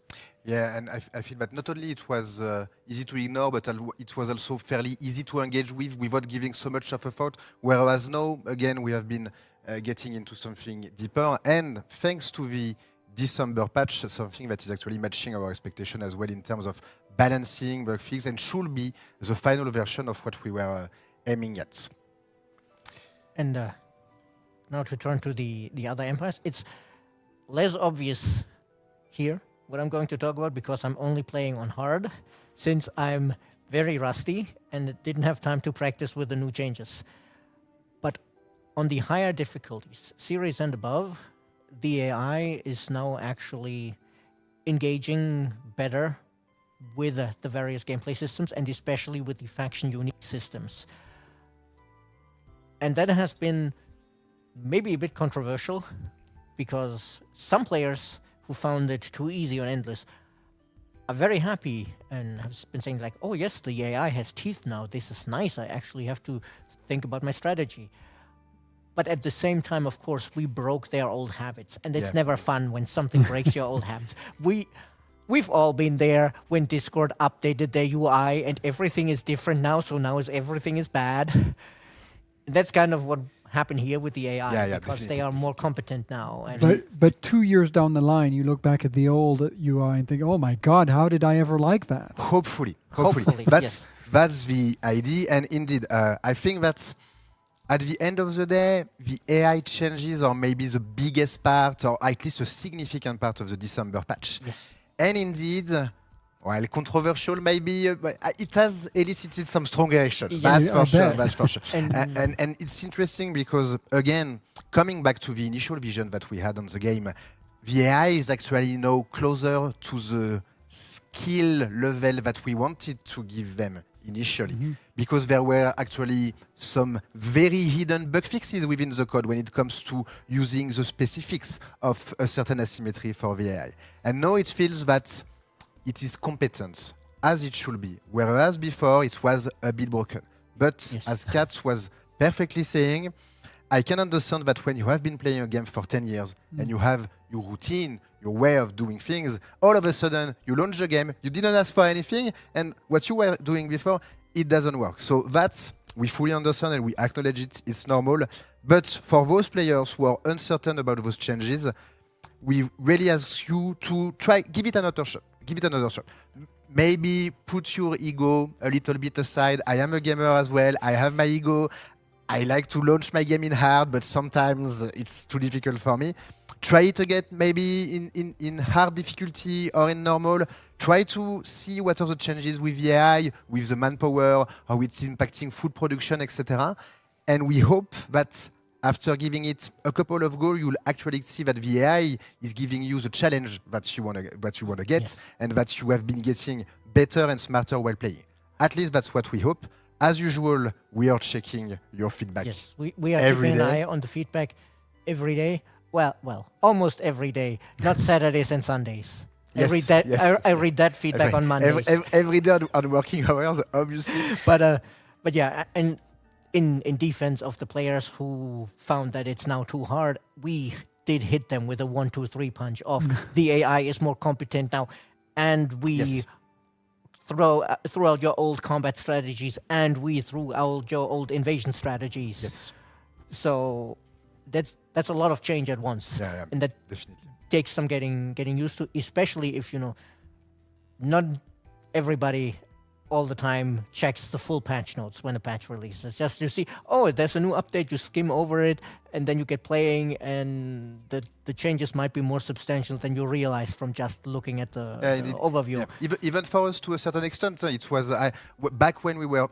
The initial idea of the community patch was closer to making an update on Reawakening and adding a couple of fixes, and then we saw the opportunity. We discussed with Cops, we discussed with Nina Koru, and so we'll be listening and we'll be reading. As always, we have seen a lot of positive reaction about the changes, and that's why we are committed to keeping them out. But if a lot of you are feeling strongly about it, well, we'll try to do what we can to make it the best as possible. But as long as you are playing Endless Space 2, as long as you are sharing your feedback, as long as you are spreading your love, anything bad, nothing bad can happen. All right. Yes. Well, I thank guess- you. I guess some closing words about the Nakalim to quickly Yes, quickfire. of course. Quickfire show of some of the new features. Oh, well, quickfire. Yes, you can see that this. I have never launched Endless Space 2 on this PC before, by the fact that all of the notifications are still turned on. So, the Nakalim with the Reawakening patch have something called Slumbering Ruins, which you can see from the little Nakalim symbol next to the name. And you can claim these with any ship. You don't need a colony ship. Just bring a ship there, reawaken the ruins, and they will actually start with some of the basic improvements here already built when you claim them. Of And- course, and I that's claimed this one 60 turns ago. It's way more built up now. But if I were... Well, I think the other one that I found the Academy has claimed, unfortunately. But there's like a couple of these dotted around the galaxy. You can claim them. And that's the kind of fallen empire side Exactly. of it. That's one of the big feedbacks we had gotten from players on Awakening was like, the idea is cool, but it doesn't actually feel like a Right. fallen empire. And so that works to reinforce that. And Yeah, also when you link start... up, gameplay with lore. Yes, exactly. And you start with like a big vision radius around your home system, actually, because yes, of course, you remember the shape of the galaxy. It's might change a little, but not that much in like 10,000 years. And then to reinforce the relic gameplay and the worship of the lost. Firstly, the relics all like spawn a little away from you. You actually need to go out and find them. They're not gonna be on the next door system. But you also have new special improvements, the Temple of the Lost, which turns a planet into an influence powerhouse. And if you have enough of them, you can even... where is it? Oh, come on. I need to expand this. Somewhere in here should be something... Ah, yes, there. The Cathedral of the Lost. So you build a grand house of worship, which gives you significant bonuses. But you need to erect a couple of temples first. And once you have one of these cathedrals, then you can spend your relics at the Empire level for nice bonuses. And though base disapproval on planets can actually be quite useful, so... But you need to work for it. They don't just freely, well, it wasn't entirely free before, but it was very easy to unlock them. Now there's a little bit of effort involved in using the relics to enhance your empire. And again, getting more consistent with the lore, getting more consistent with the initial fantasy that we had for this faction. So it feels extremely satisfying to be sitting here today and to see that after all these years, again, thanks to the effort of everyone, we were able to actually iterate and deliver upon this vision to have something which is closer to what we wanted to do with this whole Fallen Empire vision. So Awesome. Well, it is very, very cool to see all the improvements and everything that's been added to the game that keeps being added to the game so many years after it came out from the studio, but also thanks to the community. So very, very good work. And thank you both for your expert insight. thank you, Bill. Thank you, everyone. Keep playing ES2, obviously. Keep sharing feedbacks. We love you. So, this patch, the idea behind this patch was to really extend the life of ES2 over time. Now that it's a mature game, so it's really, really cool to see all these updates. Now, I saw in chat someone's name being chanted. There's a segment that we like to do every year that is kind of a fan favorite. There's so much info that the team gets access to behind the scenes, and one person in particular gets access to that. Hi, Bart. How are you? Good, and you? Good. Can you tell the people who you are? I'm data analyst. I'm Bart. Hello, everyone. Actually, it's the third time I've come, so I'm used to that, to this exercise. And I'm data analyst, so my main role here in Amplitude is to analyze all kind of data we have in Amplitude, and especially the gameplay data. So with the data team, we help game designers to balance the game, to understand people behavior so that they can tweak faction, weapons, and everything. It might be, for example, this faction is being played a lot more, or not played at all. Something's wrong with it. Yeah, exactly. Or it might be, hey, with this faction, people never win. Yeah, exactly. Example, It's a lot of things, yeah. like when do people end their game, which narrative event is unbalanced. Yeah, it's like everything you can think. We can give insight to the game designer. So it's a really cool job. I bet, yeah. To do that, yeah. And how are you going to use all that knowledge today? So I'm gonna do a quick quiz, Amplitude quiz, for you in the chat. So there will be 10 questions, and the first one to answer in the Twitch chat will earn Old World Key. So it's a strategy game of our publisher Udedors, published by Udedors, and Amplitude games related to the question. So if it's a question about Humankind, you will earn a Humankind key. Be careful, this is only open on Twitch, Yeah. because that's where we can contact you. On YouTube, we can't send you a direct message. So if you're on YouTube, you might want to hop on over to the Twitch channel. And as it was said, there is a slow mode just to keep you from spamming every single answer. That's not much fun. Yeah, so how much time do they have per question? They have 30 seconds, and the third question is a bit tricky, and this will be the closest one to the right answer who will earn the rewards. Yeah, and not multiple choice No. answers this time. No. I blanked out the answers. I didn't even look at them. So I'm going to participate. I'm not very confident in my chances this year. Some questions are difficult. Some questions are really easy. I made a test with Amplitude colleagues, and some questions are really difficult. I hope you collected data on your own questions about data. Yeah, exactly. I like data so much that I do data on that. All right, so get ready. The stakes are high. You may get some extra keys for yourself or for friends if you already have those games. And you can type in your answers on Twitch. Take it away with the first question. Yeah, let's go. So first question is, what is the most picked era one culture in humankind in 2025. In 2025. Yeah. Oh. I see people are. I think I'd answer Egypt because there's such an importance on just building stuff early on. So that's my guess. I would We'll see see. it's Let's see. I'm seeing a lot of. lots I of am seeing a people. lot of Egypt. How many cultures are there? I think we have 10 cultures with the DLC. And the right answer, and you said it, is Egypt. Egypt. All right. Yeah. Very cool. Yeah, there are two reasons for that. The first reason is that in humankind, you want to Egyptians are an industrial culture, and if you want in humankind, if you want to build a strong economy to snowball in the game, industry is like the go-to for resources. And the second reason is that Egyptians are widely known, and yeah, It's true. Yeah, I hadn't thought of that one.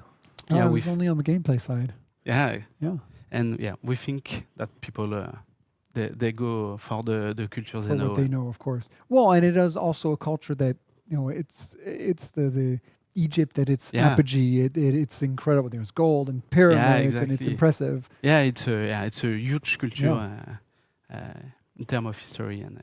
Okay. Well, I didn't. There were so many questions I didn't see, or answers I didn't see who answered first. But someone's on the in chat. So exactly. on to second question on Endless Space 2, I believe. Yes. Again, a data question. What is the top 2 most picked faction in Endless Space 2? So you have to type the two faction in the same answers to get it right. Yeah, put them both together. Otherwise, we won't be able to find both of your answers exactly. separate. Yeah, our moderation team, it's going to be difficult. Oh, United Empires for sure. Because again, that's what it's like. The human. It's what people know. Second That's one. fair, I guess. Huh. I'm seeing a lot of Sophon.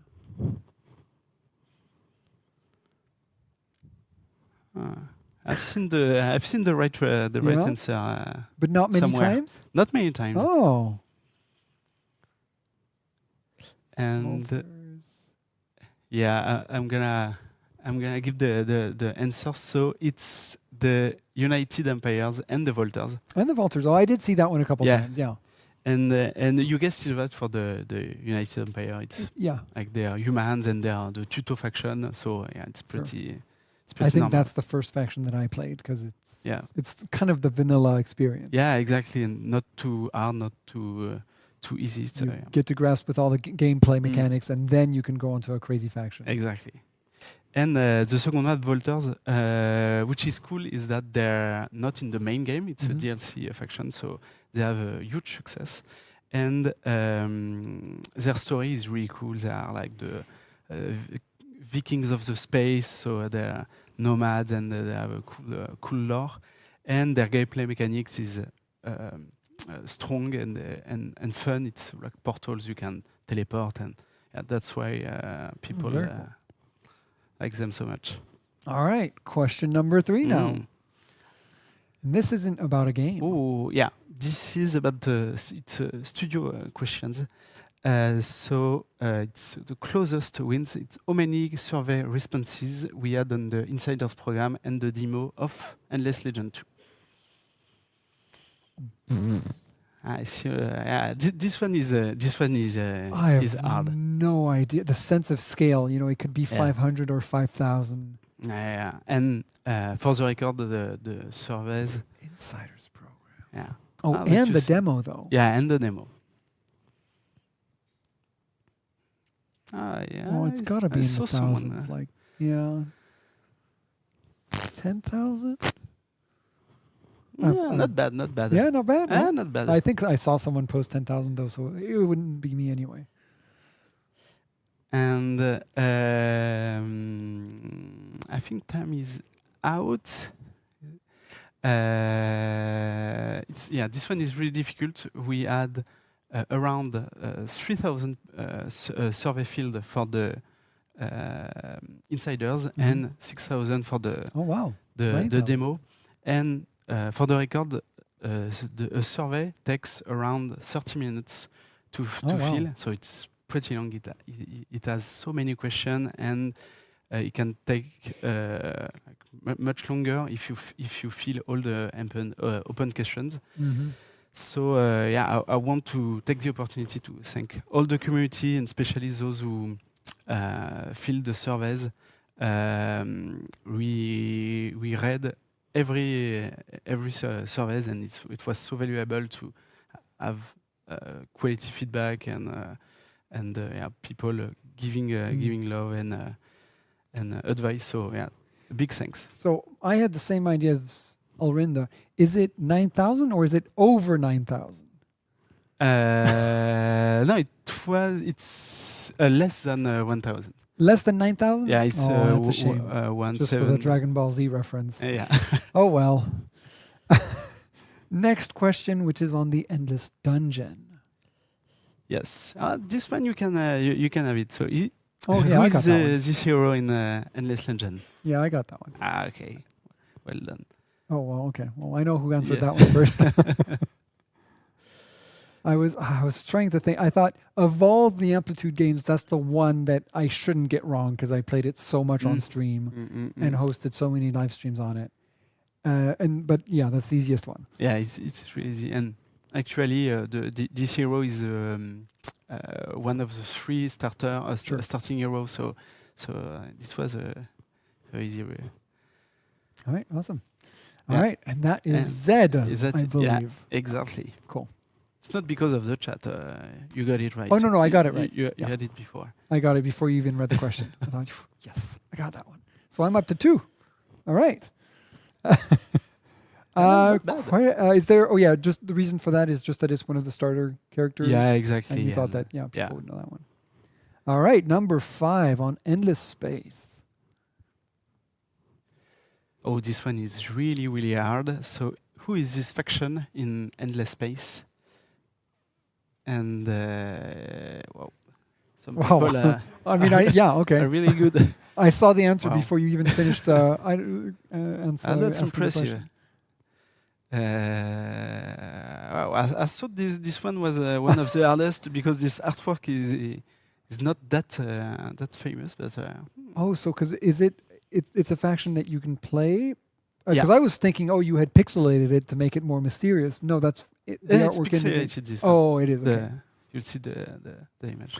All right, so tell us that it's the Pilgrims. Yeah, that is the Pilgrims, and they are faction. They are rebels from United Empire, mostly intellectual scientists, and I never played them, but I heard it's one of the favorite one. All right, very cool. Well, and that's why people got it. It's Yeah. one of the fan favorites. Yeah, You should know that. You've got the data. exactly. All right, question number 6, also about just kind of a general studio question.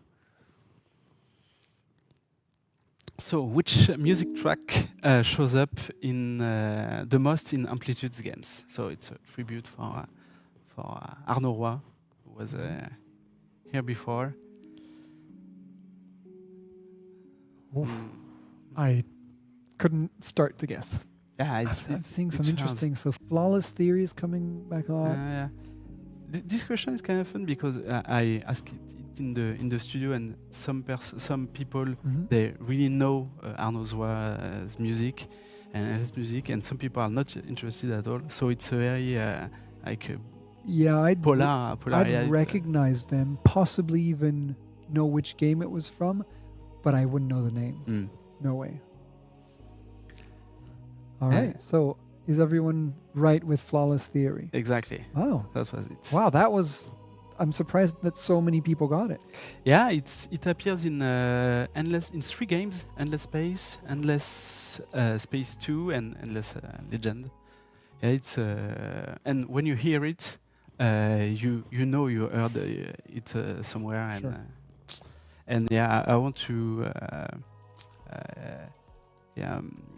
take the opportunity to thank Arnaud for his work. It's fabulous. Actually, I work a lot with his music because it's really chill, and yeah, I try to. I recommend to do that to people in the chat. It's really nice to work with Arnaud. Good idea. Yeah, I like that idea. I'll have to give it a try. Mm? Okay, well, yeah, I could have, Arnaud, the last year's concert was a little bit longer. I could have had a, half-hour concert easily. Just like last year, I was sat all by myself on my couch. It was like a private concert here for me. Yeah, That was lovely. Yeah, it's a very, very cool. I mean, it adds so much to the atmosphere and the identity of the game. Exactly, so quiet and chill, and yeah, you can listen to the music for hours. Yeah. All right. Well, question number 7 already. So, question 7: who is the leader of the academy in Let's Space 2? So, the first name. Wow. Oh, it was mentioned. Yeah, I can't remember if it was Simon or Kat who mentioned the name earlier. Okay, So, it was a hint. Yeah, people they have it. Yeah, Actually, got I them don't know how quickly. to pronounce it. Is it what? I should wait until. There we go. Time. Is it Isyander? Yeah, exactly. So Isyander is the Vodiani rebel. He's the brother of the leader of the Vodiani. Okay. And he's considered heretics by his own faction. It's a bit sad.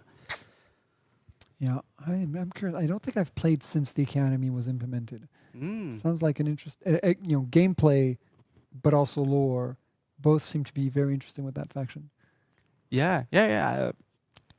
I think everyone liked the academy, and it gives a lot of deepness, Depth. to the game. Recruit hero fighting for having the best heroes. Yeah.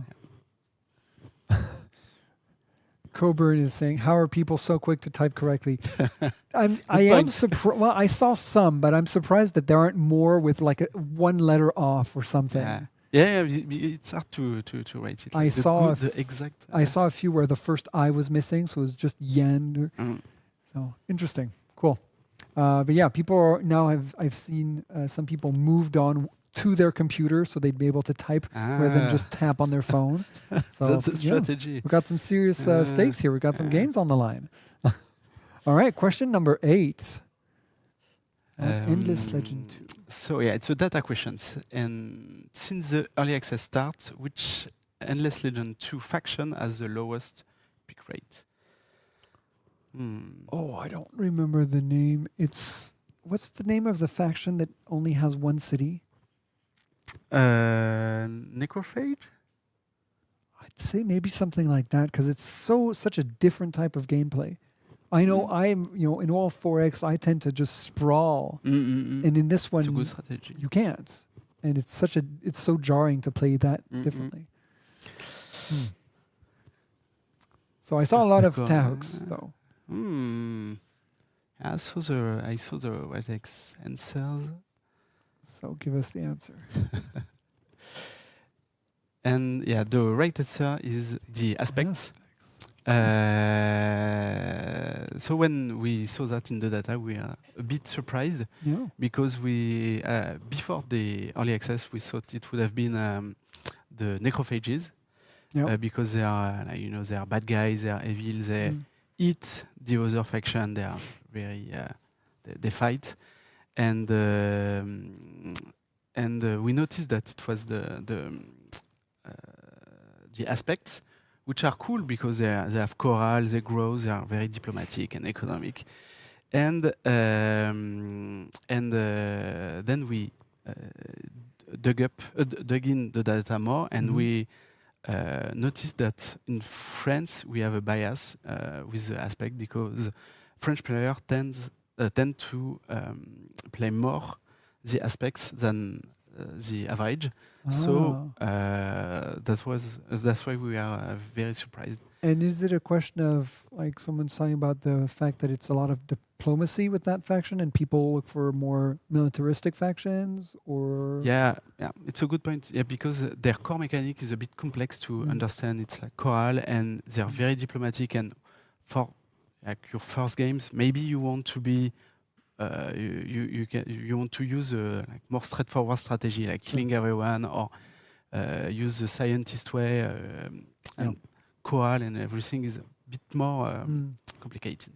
And was it by a long shot? Was it really way behind the others?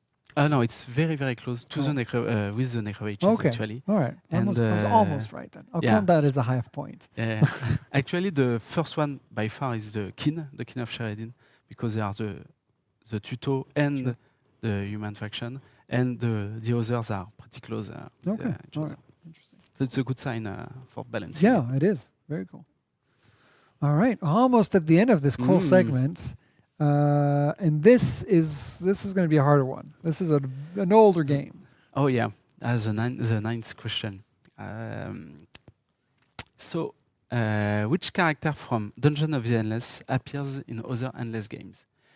Yeah, it's not that hard. Not that hard. Would you say what that was? 3 seconds? Yeah, maybe they prepared. The answer. The maybe less, because we don't have a delay for the chat. So 1 second. Yeah, I'm I guess I impressed. should have thought of that, though. I was thinking of one of the heroes, but of course. I'm impressed. I talked with Kat when preparing the test, the quiz, and she told me it's really easy. This one was really easy, and people they're gonna have it. And so the answer is a bot. Yep. And it's a playable character in Dungeon of the Endless. It's a hero in Endless Space, Endless Legend, and Endless Space 2. And I think next time we won't display the chat for you, because it's too easy. I mean, I don't think I would have gotten that one. I'm sure you. I don't know. Oh. I think I look at the chat either when I have no idea and I'll comment on it. Yeah. Or it's one of those where either you have the answer right away or you don't. Yeah, for this one, yes, but you're right. But you're right. Okay, I'll not look at the chat for the last question. It's the final question, I guess. It's an Endless Legend, and what is this resource in Endless Legend? This one, wow. Oh, it's been so long. Yeah, it's last time I played Endless. Well, it was a year ago, I think. I think I played it just before the announcement of EL2. I don't know. And it's not in this resource is not in Endless Legend, so it's even harder when you didn't play the Endless Legend for a while. Yeah. And the answer is Adamantian. I don't know how to pronounce it. Adamantian and not even Tium. I was expecting Adamantium.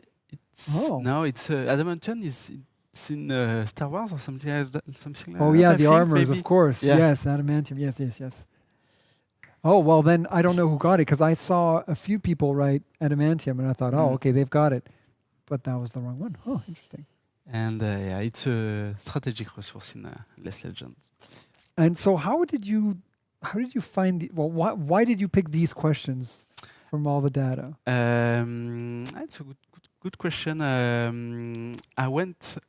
talked to Kat and Sergio, our community manager, and they helped me to create the question. So I had the data question, the most picked faction and culture, and they helped me with the other question. And to be honest, there is some question that I couldn't find alone. Right. And so they helped you find the question, and then you found the answer. Exactly. And I think next time we will do even harder question, because clearly they found it so quickly. So go into the really nitty gritty. Yeah, exactly. like resources in endless space or narrative event. We'll see. All right. Well, thank you so much. This was very, very fun. I'm curious and a little bit worried about next year. I don't know that I'll even get, what did I get, 3 this year? Multiple choice was good. I like that one. No, thanks. This was great. Everyone really enjoyed it. And 10 people are going home with 2 games. We've got the Hooded Horse game that they're going to go home with, as well as Humankind and This Legend, Dungeon of the Endless, depending on the question. So that is very, very cool. So your knowledge has been rewarded. And for the others, well, type faster. What can I say? Yeah, exactly. All right. Well, thank you so much, Thank you, Bill. Bart. This is always a real pleasure, and I know it's a treat for the community. And we'll see you next year. For the time being, we just mentioned Hooded Horse, so we're going to check out a quick message from their CEO.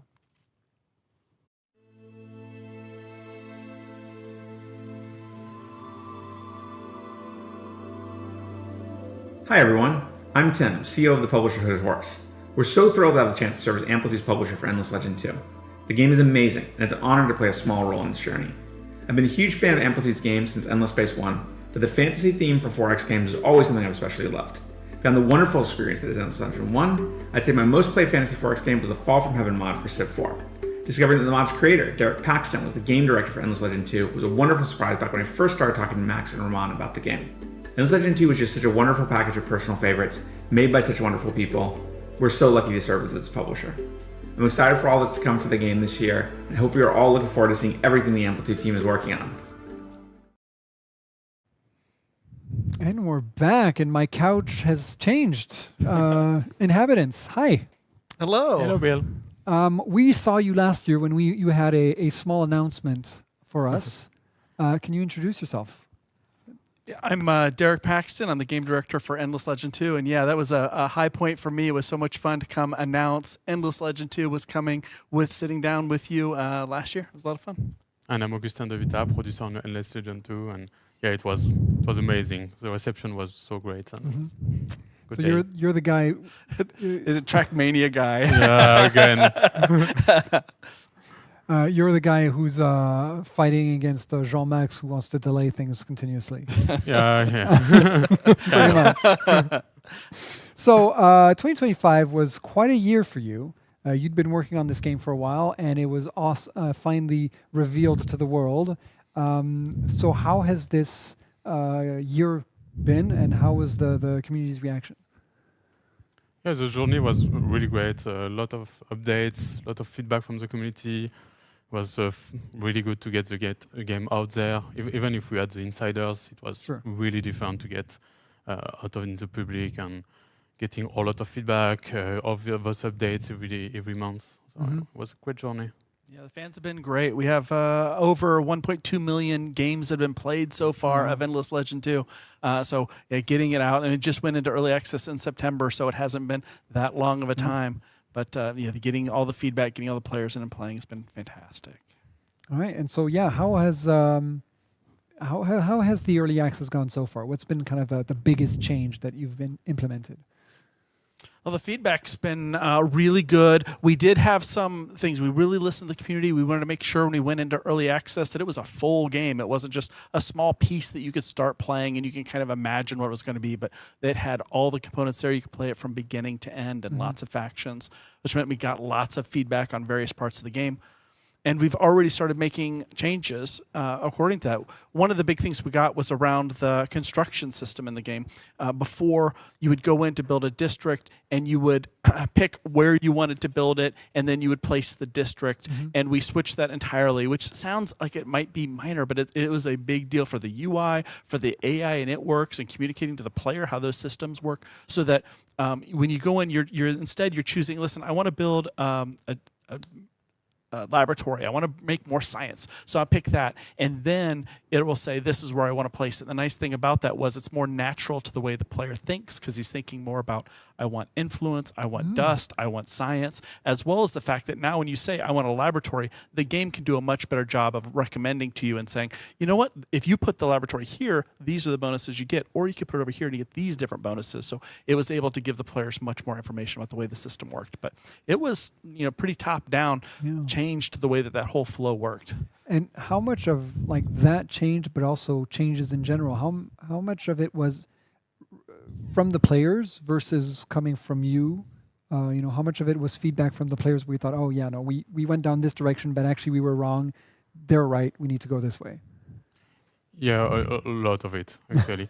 Like even if all the balancing, for example, all the military, the battle, AI, also a lot of feedback are coming from the community, and it's way easier for us to have all this feedback, and then we can act on it, and we can also think, and they propose things. Of course, sometimes we agree, sometimes we disagree, of course. Sure. They propose some crazy things, and we're like, oh no, we're not going to do that thing.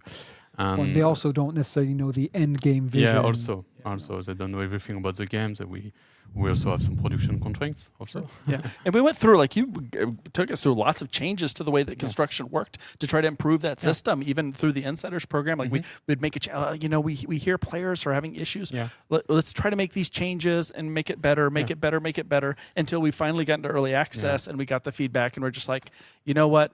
There isn't a UI change that we can do. There isn't a training change. Yeah. So it's been a lot of changes where it's funny because a lot of games, when they go out in early access, they only have like Act 1 available. Yeah. And then Act 2. You decide to have the entire thing available from the start. So now are you just kind of adding depth to the entire experience over time, over all this early access period? It really means that we have availability to respond to all the player actions, because we weren't fully staffed to add all these missing features. Like we had multiplayer that came in during early access, so that wasn't right at the start. We have custom factions that are coming in that aren't in. But really our schedule was free enough that we could listen to the community. We could say, hey, listen, we weren't planning to do that, but we're getting lots of feedback in that area. So, let's go and take care of it. Yeah, right. So it's really important to us to have a free time to answer to the community, listen, talk with them, interact, and then do things that they want us to work on, and not just say, oh, we have this feature coming on, we cannot do this or that. It's a temptation all through development as you get close to early access, because there's never enough time to say, you know what, after early access goes out, then we'll add that faction in, then we'll do that. But we'll let the Tomorrow guys deal with that. But you're the Tomorrow guys too. Yeah, and that's what I was going to push for. Listen, let's get that all done. Let's get it all in. Let's get it finished so that we do have free staffing to be able to do things like completely go revamp the way that construction works in the game, and things that we hadn't anticipated. Yeah. So far, what have you changed in early access? I mean, obviously, buildings you mentioned. First patch was into battle. Yep. So that changed, balanced all the units, the encirclement mechanic. So a lot of things changed, over time. Did you have a focus with each update? Yeah, we try to have a big change in all updates. The third update is the biggest one with too many things, maybe, especially multiplayer and a lot of other things.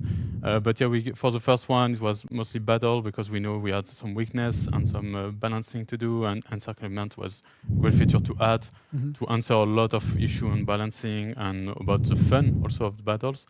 Although I know players really like the new battle system, and we brought in EL2 compared to EL1.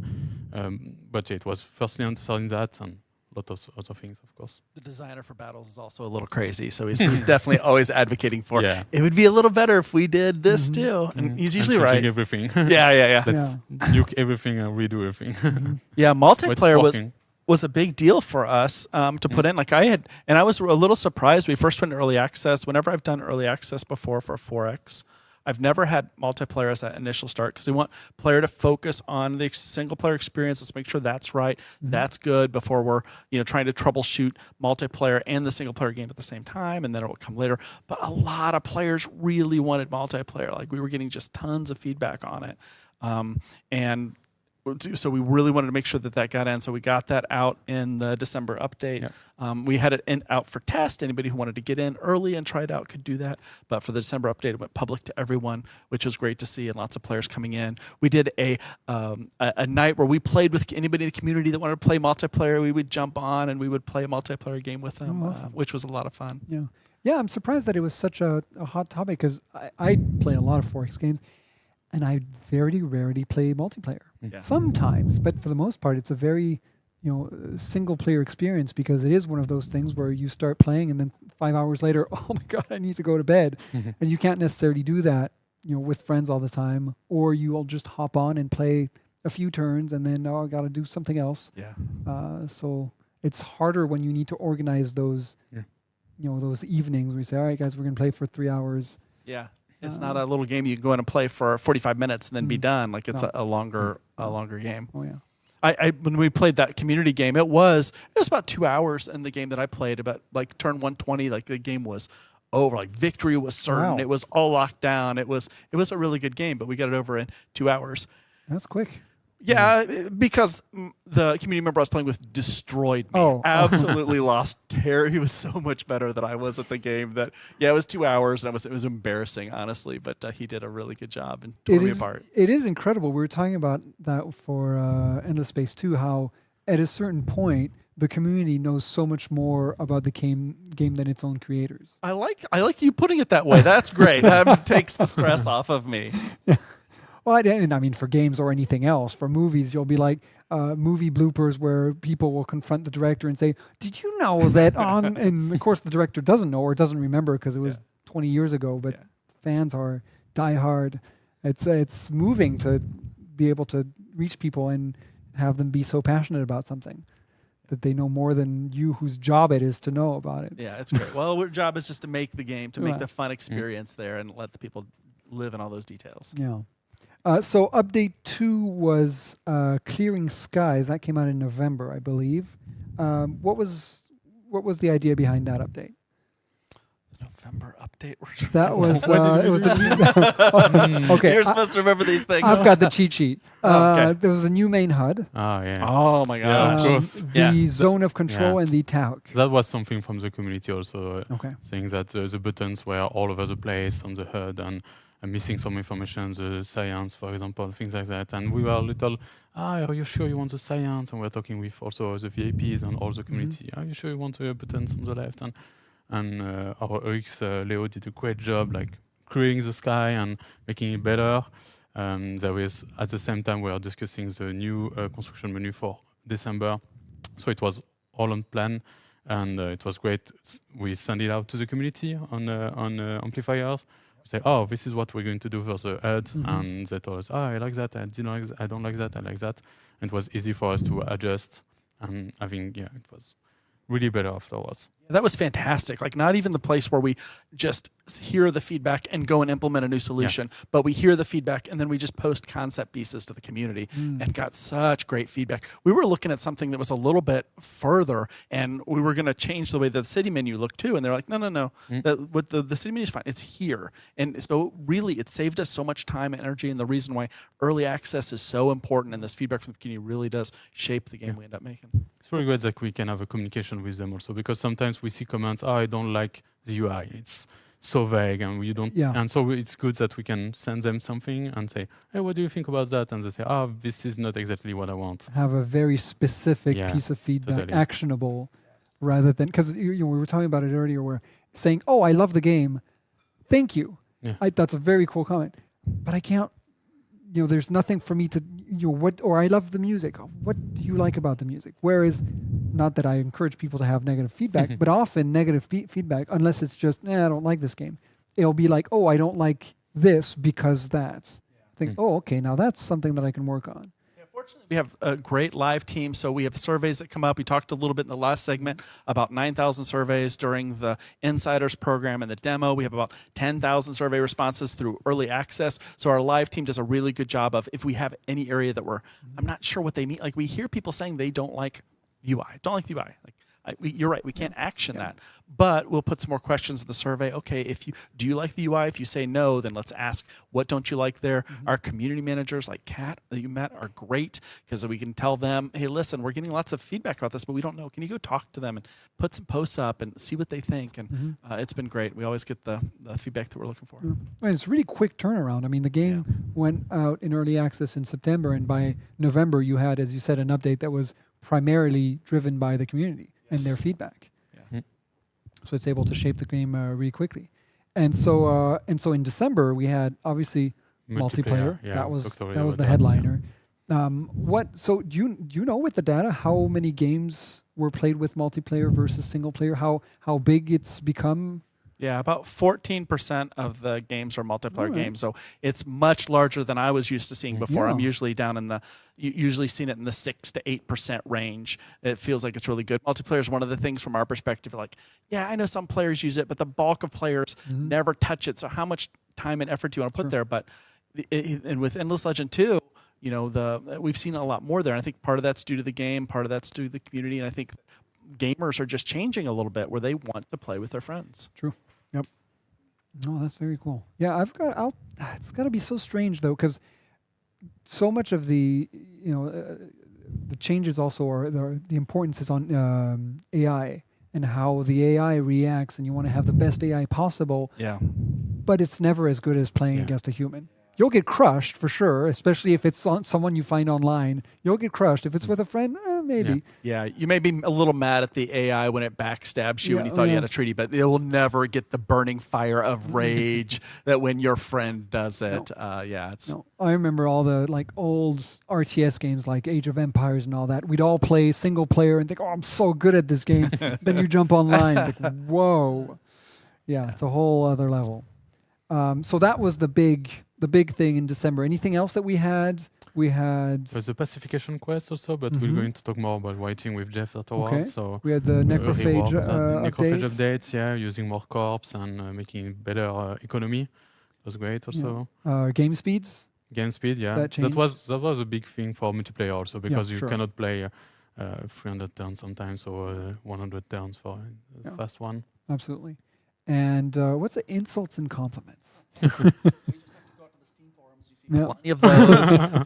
We want the diplomacy in the game to feel a little bit more actionable. And there's really two parts of this. The first one is the player needed to be able to push his attitudes with other factions. So by issuing insults, you can lower your attitude with them, which makes it cheaper to be able to wage war and things. Or by compliments, you can raise your attitude with them to make treaties with them easier to do. So that's the one part that's already happened. So players have a little push and pull on the relationship with AI players. And then the second piece that's coming, there's a little spoiler for later, is changing the way that those attitudes are handled with the AI. The AI measures that attitude with the player so that they grow over time or they go down, so they have more of an organic feeling, is something that's coming in a later update too. So once you get those two things together, you'll have the AI that starts to remember what you said about me, 80 turns ago, and because of that, I'm not going to help you against the necrophage. You're going to become worm food.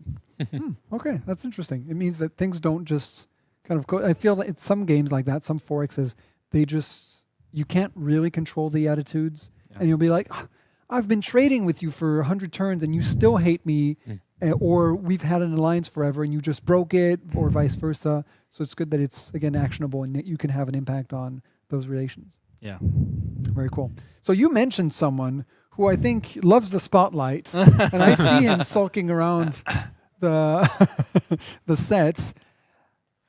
Our lore master is back. Oh God, breaking everything. Hi, Jeff. Yeah. No, I saved you a seat. But we could talk about what we fixed also. So. Oh yes. Well, let's start with what you fixed instead of broke. Start with my microphone. Okay. Great. Story of my life. Endless Legend 2, from the point of view of everything that's a narrative, has been, we changed a lot of things. The community's sitting there going, yeah, duh. Typically, particularly with the faction quests and the pacification quests, any of the quest content, the way we used to do it was big piece of artwork, block of text, sometimes a literal wall of text, player decision, and then we move on. But one of the things that we initially wanted to do with the whole idea of the faction quest in a 4X game was push more RPG, push more sort of player involvement, push more interest in the factions, or in this case, the characters. So what we ended up deciding 5 or so fateful years ago was to go with dialogue rather than the block of text. It was a big change, and when you make a decision 5 years and early in dev, and then dev goes on and things change and things evolve, and the image you have in your head when you're writing it, you feverishly, it 3 years ago, and the way it comes out on the screen, it's not the same. And the community picked up on that, strangely. They're good at that. Yeah, and they're vocal, which we usually like. So what happened was it was pretty clear, and Derek has been very, very helpful in saying, okay, let's look at all the feedback, step back a bit, because I'm like, they didn't like my words, and I get all panicky, and Derek's like, dude, no, it's okay, he's American, he can say dude. If he was French, it would be weird, but, and we can sort of step back and look at what we did, look what doesn't work, talk to the team, be a little more objective, and then go through and start applying fixes and changing things, and, we don't necessarily want to lose everything we were trying to do with the RPG aspects, but we realized that we had to smooth them down a bit, take off some of the rough corners, that kind of thing. Specifically, the pacification quests changed radically. They used to be, a couple pages of, dialogue when you include the objectives and the choices and that sort of thing. And now it's sort of intro, kind of flavor text, 2, maximum maybe 3 lines of dialogue, and you're done. And that's the whole thing. Huge change. Yeah. Generally, it's been, I think, pretty well received, pretty positively. I think one of the things we heard at the beginning was too many clicks. I have to click too much. I want to play the game. Yeah. I want to get back to my spreadsheets, and you're making me click through dialogue. Not everyone is there for the story. It's not like I love the new pacification quest because when you start it, like it gives you that little wall of text, and that wall of text is much more descriptive. You come across a village full of impoverished people. You can see that there's a forge, right? Jeff's writing is much, but never use my writing. But it's actually like descriptive of the scene in front of you, instead of just trusting that the beautiful art, which the art in the game is gorgeous, just the beautiful art will sell that. So now you get more story, more setting, more context, and then you have a little bit of the characters talking, where before it was 7 or 8 back and forth between 2 characters, which were 7 or 8 clicks that you were doing. Yeah. And now it's much, in my opinion, more flavorful and more direct. So it's not that the writing is lost, it's just that it's not only characters talking back and forth. Okay. Yeah, and that was, we've gotten really good feedback about that. That was one of the big things we did. Going through generally tightening the scripts, simplifying things, squeezing them down a bit. And now we have a few other things on the plate that we're looking at as far as presentation, as far as what happens when the 2 different characters speak, that kind of thing. I don't know if you guys want to add more about this. So keeping the substance but changing the form, simplifying it. Yeah, and we've gone through the tone in the game. So there's some characters that when it first went to early access, I would say things that might be some modernisms that have been taken out. So we've gone through like all the quest lines and said, you know what, that doesn't sound quite right, either from, that's kind of a cliche, a modern cliche, let's get that out, let's make it more to the setting, or saying something you feel like, I don't really feel like that character would say that. Like sometimes the necrophage, Prime, the leader of the necrophage, would say something and he would sound a little bit unsure. And you say whatever you want about the necrophage, they're not unsure. Like he is confident and aggressive. Like he should feel everything. Like I know the answer to all these things, and it usually involves putting that in my stomach. He is going to march forward. So those tone changes for all the quests are going into next week's update. So you can play that now. It's out publicly. If people want to grab the PTB build, the player test build, but it'll be out next week. So those changes are coming. So lots of writing changes have been happening. Based on player feedback ever since the beginning, and will continue to happen. Yeah, mentioning the necrophage, another one is the necrophage. Basically, there's a pool of events, and the thing is, unless you're going to write the event for every single faction, which is impossible volume and cost-wise. All the leaders are going to have similar lines. For a lot of the factions, if you're having sort of a diplomatic meeting with something or meeting a person or have to explore something, that works. Not with a necrophage. So we've pulled a lot of events just out of the necrophage pool. So they're just not, players not even going to see them anymore. Because, you go for an event, you go, someone wants to talk to you, that gets in the way of dinner. So we just took those out. Yeah. So there's a lot of changes like this in not just the words, not just the structure, but the design, the approach, the way it's presented, the content that's presented. Really trying to get back to that sweet spot of, something that's worth appreciating, but it doesn't take too much time. Yeah, you could have found even beyond the necrophage, you could find a curiosity in the world that would be a surplus of food that you found there. The last lords don't care about food at all. So just like Jeff said, but we did that with them too. That doesn't, they wouldn't care about this thing. Yeah. Pull it out of the pool. Make sure they don't see it. So the events that you see, the quests that you see are more applicable to the faction that you're playing. Mm-hmm. So Derek, you mentioned next week. Yes. Tell us about next week's update. No, go ahead. Steady tides, right? Yes, yeah. So there's lots of things that are coming. The big things that we have in next week's update are we've changed the way that the victory conditions worked. Another piece of feedback we got from the community, victory conditions were very direct before. You could win if you had 6 technologies in the last era of the tree. That was one of the ways that you could win. It was very linear, and to balance them, we just had to make them harder and harder to go up that tree, and it wasn't a lot of fun. And the player's way of going for them was pretty much, there's one path to get there. Well, what we decided was more fun is to break everything into 3 overall paths and put multiple objectives on them, so that one of them does require you have to have a couple very advanced technologies, but you need another requirement too. So it's a lot more interesting. Players have a lot more strategy on how they're going to approach each of those. So that's a big change for the victory conditions that are happening in next week's update. Another big one for me, because this doesn't sound big, but it is huge, is we changed the way that militia works.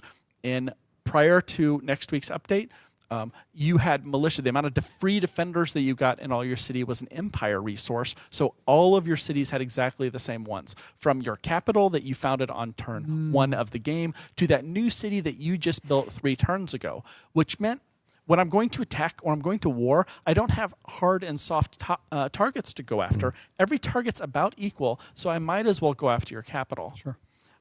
And with this change, the militia is dependent per city on the amount of fortifications that city has. So the player has to make more important decisions around, I better build some keeps right here because I'm right next to the necrophage lands, or there's some Garog minor faction villages, and they get a little rowdy when monsoon hits. So I'm going to put a couple keeps down here to build up the walls and have that free militia that's in place there. Or they can make a decision and say, nope, this is completely in the back of my empire. It's safe. I'm not putting I'm not going to waste any time on fortifications. I'm going to go all science in this city. It's going to be all laboratories, which is a great plan until Tidefall hits. And now suddenly there is an open land that's connecting me with the last lords, and they're mad at me for whatever reason. And that I have to very quickly adapt to that. So on the defensive side, it really affects your building strategies. And on the offensive side, it makes my attacks a lot more interesting as I'm kind of checking out my opponent's lands and saying, oh, you don't have any fortifications in that city, buddy. I guess that city's going to be mine soon. Sounds like you're speaking from experience. What have the last lords done to you? Yeah. So it's just dependent on fortifications, not like population size or anything? Nope. It's just on fortifications because we want to make sure the player isn't going to get this for free. He has to make a decision about this. It's not, you can just grow it up. We don't want food, which controls population, to suddenly turn into defenses. If you want to go a food city, you'll get lots of population and that will get lots of yields from it, but you're at risk of being taken over on the military side, where if you go with keeps, then you're not building food, you're not building science, but hey, when the necrophage come knocking, you actually have a wall to stand between you and them. All right. Yeah, that's the same crazy battle designer, right? Who's doing this stuff? Yes, right? Him again. Yes, he's not alone, but yeah. And what's the update on hero skills? So in December, we changed. You want to talk about hero skills? Yeah, I can. Yeah, in December we changed all the attributes worked on equipments. So we wanted all equipments, instead of giving damage or things like that, to change the number of attributes you get on heroes. So it was easier to balance. It was easier also to know that, okay, I need this armor because it's giving me resilience or something else. And we didn't have time to go over all the skills, and we left it like unfinished before the holidays. And so now it's completely finished. That crazy designer finished the work. And it's great now. It's all balanced and way better. All the skills are working with the equipment and the resilience and all the attributes. And it's a whole package. And your heroes are more powerful, but also more balanced. And you have to make decisions on which skills you're going to use and all that. It's with the equipment you have. And I think it's really better and easier to understand also. You don't have to make more choices. Everything you do is really impactful for your hero now. Okay, very cool. All right, over onto the March update, which has two very significant elements, I believe. Which one of the two do you like best? For me, of course, custom factions. Yeah. And I know you agree with that, with that. So how does that work, custom factions? It's kind of simple. You just select what you want out of a basket, and then you do like, okay, I want Last Lord with units from a minor faction and with traits from Aspect or something like that. And you mix up that, and then you get a new custom faction. It's really, really great. We also have some specific traits, and some crazy traits that we need to finish before the release. So I cannot tell which one are the best and all of that, but it will be really specific to the custom factions that you don't see in game. So it will be very different to play with the custom factions. And so is it completely customizable? You can make this overpowered faction, or is there maybe a point cost to these different traits? There is a point cost to them, Okay. but we intentionally, we're not trying to super balance them. We want players to have fun. So there's a couple of the traits out there that were like, if they combine this and this and this, it's going to be more powerful than the base factions. But that's okay, because that's fun for them to combine A, B, and C. We try to make sure that the costs are there. We do only give players a certain amount of cost. They can't just pick all of them if they want to.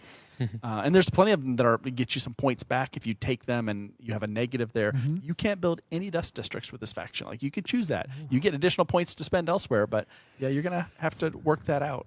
And for example, in multiplayer, can you activate, have a checkbox saying no custom factions, or? Yeah, it's planned to have that. Yeah, you can remove those, or you can play as crazy as you want.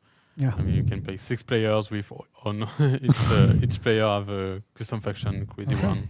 Cool. So more control for the players, basically. Yeah. Yeah, More we're not content. a super competitive game. Like we're not an esport, so we try to embrace that by saying, "Hey, listen, when you're playing with your friends, we want to just, unless we absolutely can't, we want to just let you play the game you want to play." And even if you were to play it competitively, you just hit that checkbox. Yeah, for players the that don't want to. factions that you Exactly. do work on the balancing for. Yeah. So Yeah, exactly. We're not going to balance the custom faction. It would take ages. No, There's Oh, you endless can't. possibilities. Yeah, you cannot do it. Yeah, but okay, this costs 3.2 points because that's what it. Yeah. Yeah, that does make sense. Totally. And tell me, what about what's the Endless Monsoon? The Endless Monsoon is at the very end of the game. We wanted to make it feel like the world is falling apart. We wanted to give some kind of arc to the overall gameplay that's happening. So you have some monsoons that are happening as the game goes on. They start, the minor factions get a little rowdy, and at the very end of the game, rather than having you hit the end turn and saying, yep, the game's over, the player with the highest score wins, we wanted you to physically see the world is falling apart. There is red water pouring out of the sky. There's red lightning that's catching buildings on fire. It's blowing things up. There's no buildings being caught on fire by lightning. My art team just went, but we wanted to Not in the physically feature see- list. It's not. It doesn't look like the other monsoons. It is very different, and it looks like you are in the end times. Both two changed the rules a little bit and mix things up. We have a unique creature called the Keeper of the Depths that spawns when the Endless Monsoon starts. He is terrifying. Probably best just to stay away from him, stay out of his way, but he will start causing havoc. And just to tell players that, hey, listen, if you are working toward victory, you better hurry up. Now's the time. Yeah, now's the time. You better finish this because the world is about to end. Okay, so it's cool. It's not just kind of a hard stop. It's Yeah. the game is about to end. Right. Time to wrap up your story. Yes, exactly. Cool. And so, how much are there? A lot of story elements with that, with the Well, monsoon and the keeper? I mean, well, sure. I mean, Yeah. short answer, I expected yes, as much. but it's me, so Yeah. I have to say a lot more. No, I'm super happy about that. I mean, the whole creative team is because, we've been for years trying to put a little more story and RPG and stuff into 4X games, and this is like, there's this thing happening in the planet. We can spoil. No, I won't spoil. Anyway, there's a thing going on, and the monsoons happen in the seasons, and the tide falls, and to me, it just makes sense. I mean, at the end of Legend 1, the world became an ice ball, right? It was working up to that. At the end of this, it just becomes a giant, messy monsoon. But that's where it's been going, and so to me, it's sort of the logical narrative conclusion of what the player has been going through. And I think it wasn't even the writers that came up with it. It was one of the GDs, or was it one Designer, of the who said, "Hey," and we said, "Yes." So I think it's really exciting. It really adds a fun final twist to the whole sort of storyline. And like Derek said, I mean, at the end of the game, there's a sort of this big change to the play style, to everything, and I think that makes it really exciting, really interesting. Yeah, very interesting. Huh. Got me intrigued. I thought I knew what happened towards the end, but now you've thrown me for a loop. Sorry, no, I was going to say it's still in early access. Yeah, You never know what's going to happen. Well, speaking of, we are going to have 1.0 in the near-ish future. I don't know if a relative date has been announced. Yeah, we said 2026, didn't we? Yep. We know 2026 is a nearish future. We're okay with that. So we've got 1.0, a new faction for that that we won't see anything about before 1.0. So that'll be a big surprise. Right.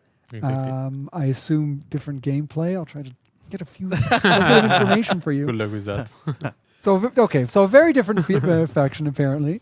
And we've got a few more things. I don't know how much you want to tell us about it or keep it a secret. Things like the anomaly districts or the retaliation mechanic.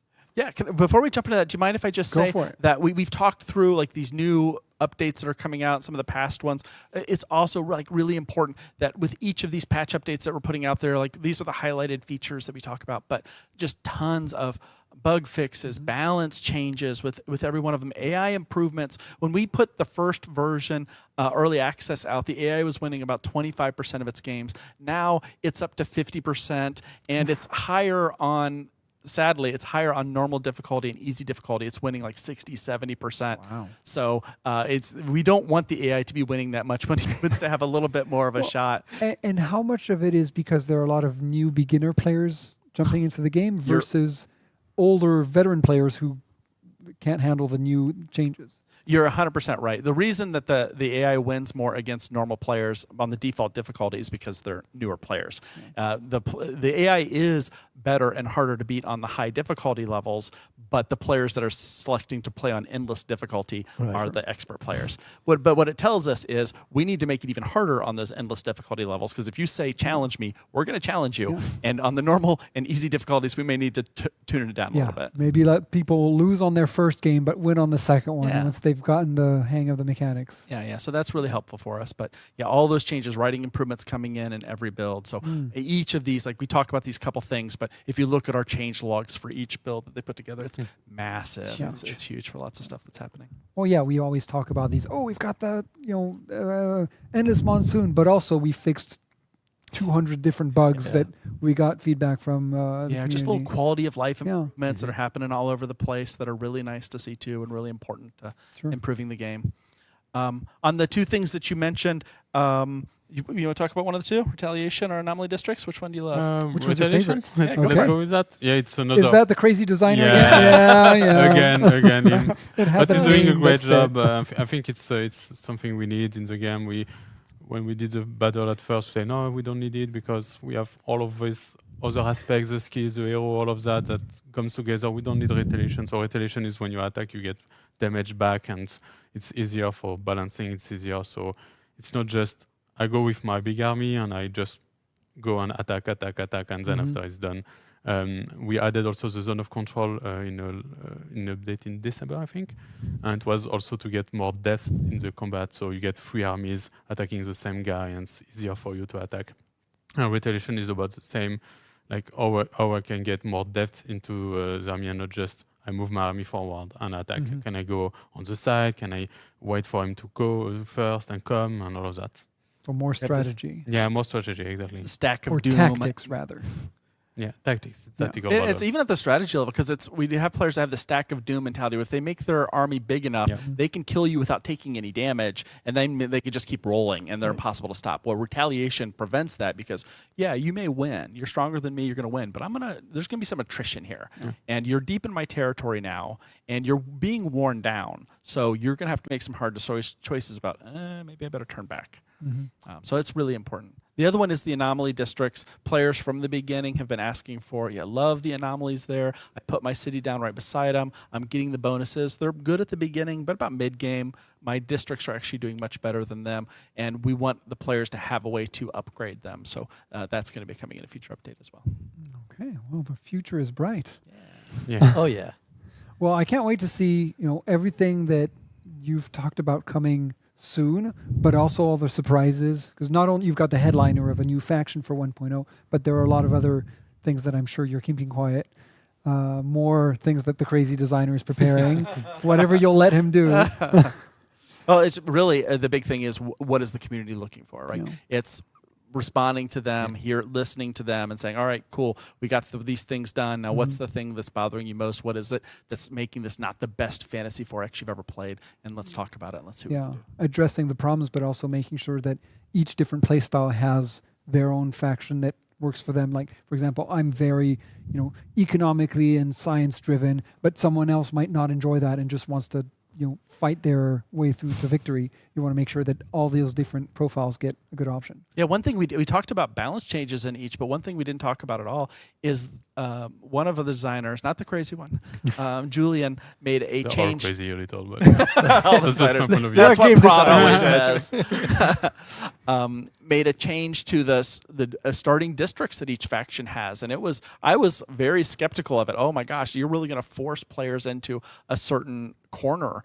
If I start as the aspects, and I can't build dust districts until era 2, until about turn 40 or 50 before I can get to those. So I'm used to, if I want to go dust early on, I can do those kind of things. But he changed the starting progression for all of the factions to make them very specific to what they do. So now when I start a game as the Tahook, and I have that turn 1, I can drop a laboratory. Like, that's a big deal. I can start my science path right from the beginning. And the early feedback we're getting from players is they really love it, and it's worked out really well. So making sure that each of those paths are very different, each faction plays differently, is something that Amplitude's always done very well, and we want to carry forward within this Legend too. Oh, good. Well, make sure there's so much replayability as well, because you are going to get a completely different experience by playing someone else. Yeah. Very cool. All right. Well, thank you so much for your time. This has been very interesting, seeing the past, the present, and the future of Endless Legend 2. I'm very excited to see what else you've cooked up for us. Thanks so much, and we are going to continue with Endless Legend 2 with a few more guests who are going to talk a little bit more about co-creation. It's something that's always at the heart of Amplitude Games. We've been talking about it since the beginning today, and so we're going to talk about how we work with people.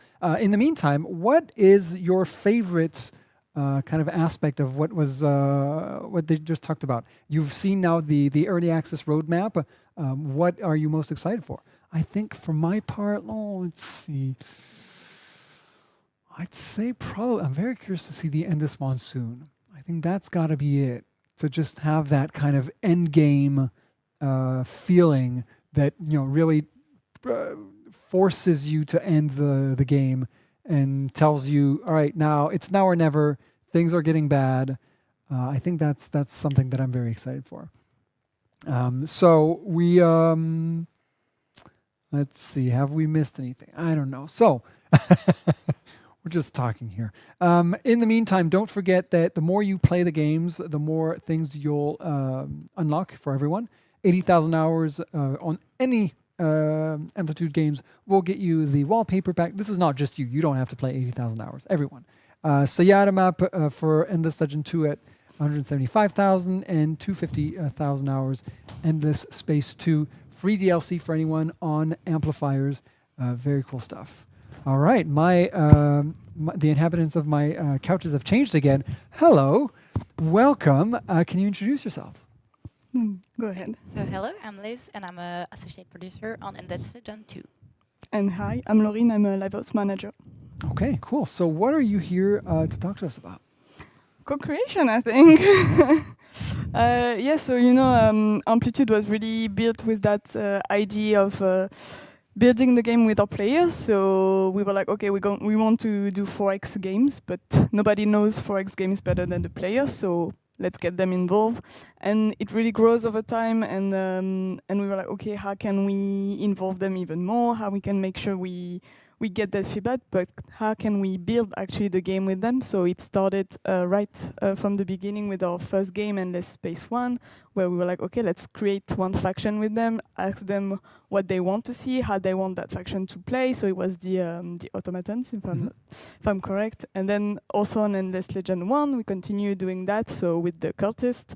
And on Endless Space 2 as well. It's actually when I joined the company right before the early access of Endless Space 2, and I was actually one of my first memory, I think, of Amplitude.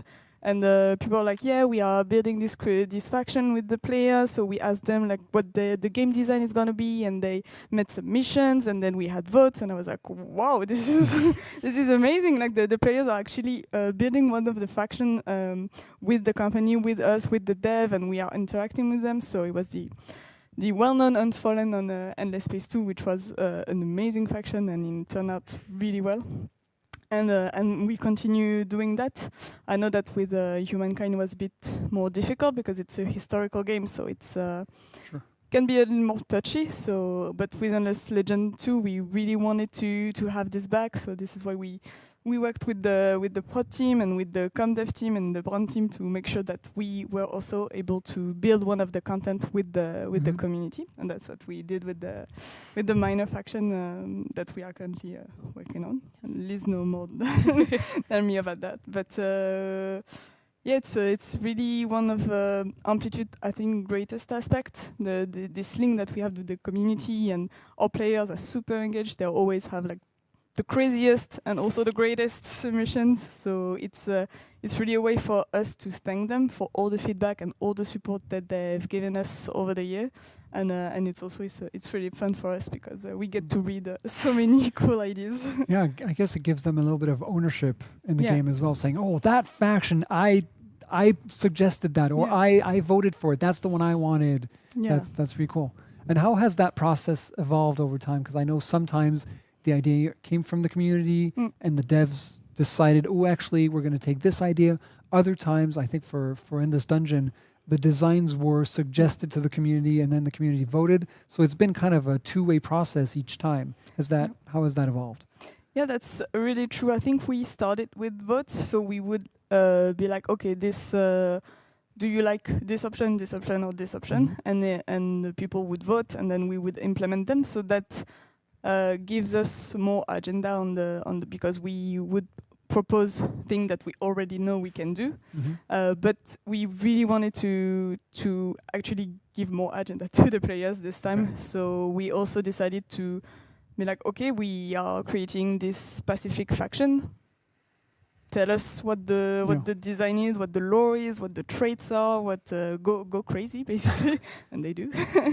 And this is kind of an evolution that I think happened at Amplitude. And other than that, we are always looking for more ways to involve them. So we developed more features on the amplifiers and the Games Together platform. So share their ideas. We have a whole section with like, okay, tell us any idea you have for the game. It can be like a minor balancing tweak to a new faction. We also had like the Insiders program that some people talked about earlier. And so it's always something that is really in the DNA of the company, and we are always looking for more ways to involve the community and our players into the game. So that's something actually I've seen really evolved in the past 9 years. Yeah. And so what's the latest take on this co-creation? Well, how is the manufacturing going?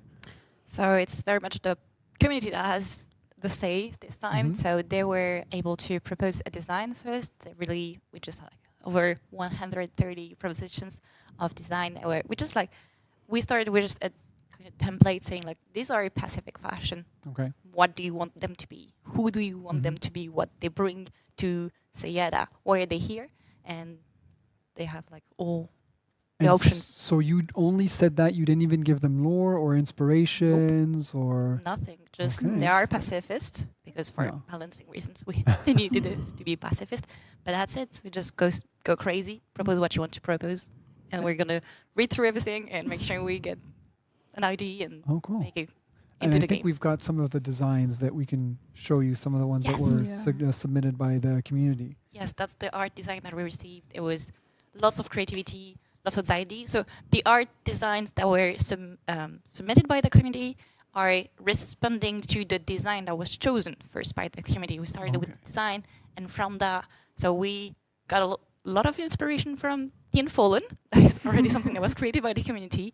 And once the design was chosen, they created all those art, beautiful art, and we had the chance to choose one of those to be very cool in the game. Yeah, our community really loves trees for one reason. And does it tie into something else from the Endless Universe, or is it just a new creature? Or because I'm curious, because fans know so much about the universe, they'd be. I wouldn't be surprised if someone said, "Oh, you know what? What about this one that was just mentioned in passing in Endless Space 1? Let's have this full-fledged faction." How do you know if that's where it came from? For the design, we had a lot of propositions that were, you talked about this little guy that we meet in this quest. I like to create something with them because I think they can bring. For design, we had a lot of this, and it's just the community has been here for a long time. They know the games very well. They know the lore. They know what can bring to now Endless Legend 2. We had like a lot of propositions that resonated with previous games. Like we had a lot of propositions that got inspiration from Endless Legend 1, which makes sense because this is Endless Legend 2. So players who loved Endless Legend 1 really want to see more Endless Legend 1 into Endless Legend 2. We had obviously the tree that reminded us of the Unfallen. I think the community really draws inspiration from all the lore of the Endless Universe, and it's always funny to see a like kind of legacy proposition from the community. Yeah.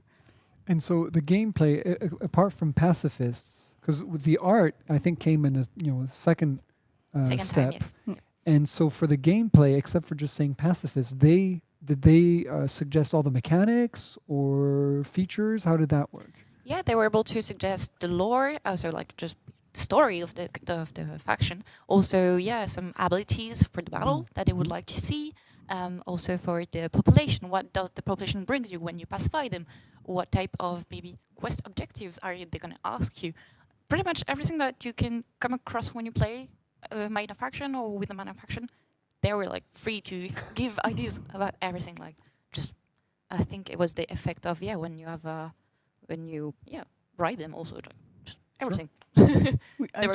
We worked with the game designers and you guys to kind of create a template this time. We're like, okay, this is all that for us represent a minor faction. It's all this aspect, and so we gave that to the community. So it was, some of them were mandatory, and some of them were like, if you don't have any idea for this really specific, like the bonus that you get from this population, it's okay if you don't like have this idea. But it was really to kind of make sure that all the proposition had enough material to get voted by the community as well, because sometimes the more you have details, and it's easier to to project yourself. I don't know if, and to vote for that. So we really gave them a template to help them and to guide them. But they were free to then fill with whatever they wanted. Very cool. So then to see that this time around, the ideas came from the community, were kind of curated by the devs, and then those ideas were voted on by the community again. Yep, exactly. We had so much proposition that we had to do like a small peak. Sure. So it was 5 ideas, I think, that were like already voted by the community, like a vote, like people people 'Cause have there a were, week. what I saw, like 131 threads just for gameplay alone. Yeah. Yes, there's a lot to read, but a lot of good ideas. Yeah. But yeah, they had a week to submit, Mm. then a week to vote. Yeah, it was 2 weeks in total, and yeah, we tend to tell them that it's better. The earliest you get your submission in on the platform, the more likely it is to be voted by the rest of the community. But that's also why we wanted one of the proposition to be one pick from the dev team, because sometimes we see great ideas, but because they were posted maybe a little bit later, they didn't get as much upvotes as the other ones. But we as the dev, like, this is really a cool idea, and we really wanted to include it in the finalist. So yeah, that's kind of the we process. did a big meeting for yeah. that. We went through a lot of submissions, Yeah. and we did a big meeting with the whole dev team that is working on the manufacturing to say, oh, we really like this one. And then there were so much ideas that we liked that we had to redo just a survey with everybody to be like, yes, we have a pick. So much cool ideas. Yeah, very cool. It's such a cool process. You know, having more brains thinking about this, having more ideas, things that you would never have thought of. Even artists, I'm sure it's so cool to find inspiration, and now they're able to work from a base that has been suggested by the community. Very cool process. I Yeah. like it. And sometimes it's even frustrating for us because we want to do more. I think on the visual design, so the art, there was like one proposition where everybody in the team loved the unit. I remember it was a very cool unit. We saw it in the video, but then we really liked the building of another proposition, and it's really this one I really liked. There was a proposition that was just like theme, visuals together. That was so cool also, and it just gives a lot of material for the artist to create, and just sometimes pick something from another idea. It's just amazing work. Awesome. Yeah, So you can cool. have people have a little, just one foot in game development, because it's such a, for a lot of people, it's, I'd love to work in game development. Here they can have a little tiny piece of it as well. Yeah. Very cool. And we also, so we have had our pick for the design and the art, and we also the winners. So Crocodile Kev, that we just saw on the video, that won for the art. But we asked him what he was thinking of the concept that our artist was doing. We wanted to make sure that it works for him too. Follows what he was trying to present and show. So yeah, he gave us a very cool feedback on what was being done by our artists. So it's so cool to also have this close relationship with them. Yeah, not just the community as a whole, but being able to actually have specific people jump in. Yeah, yeah, because obviously we have to adapt the proposition to our technical requirements, but we want to make sure that it represents the original idea of the member of the community that posted it. So we make sure to ask them if they're okay, basically, with. We did the same for the design.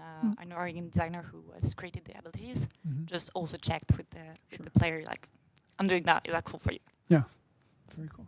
All right. Well, thank you so much. It's always fascinating to hear about this process. Thank you for your time for this cool process. And unfortunately, pizza has arrived, so we are coming to the end of our live stream. It's been fascinating. We could easily do another 2 hours and talk more about lore, the process, the upcoming changes, the creation of the studio. That's been really different to hear about the origin, the genesis of the studio. For the time being, we're going to wrap this one up, but we will see you several times during the year. We've got some announcements. We've got more things that we want to show you, talk to you about, and exchange just like we've been doing with co-creation. For the time being, don't forget, you can play Amplitude games and have some special perks like the wallpaper pack, the Sayada map for Endless Legend 2, as well as the free DLC for Endless Space 2 that you can all get on Amplifiers. We also have some big sales on Steam at the moment, up to 80%, so do go check that out. If you're missing an Amplitude games from your library, now is the perfect time to get it and to try it out. Thank you so much for all the developers who took their time to talk about their process and open the doors to the studio. And thank you for watching. It's been a pleasure as always, and we'll see you very soon.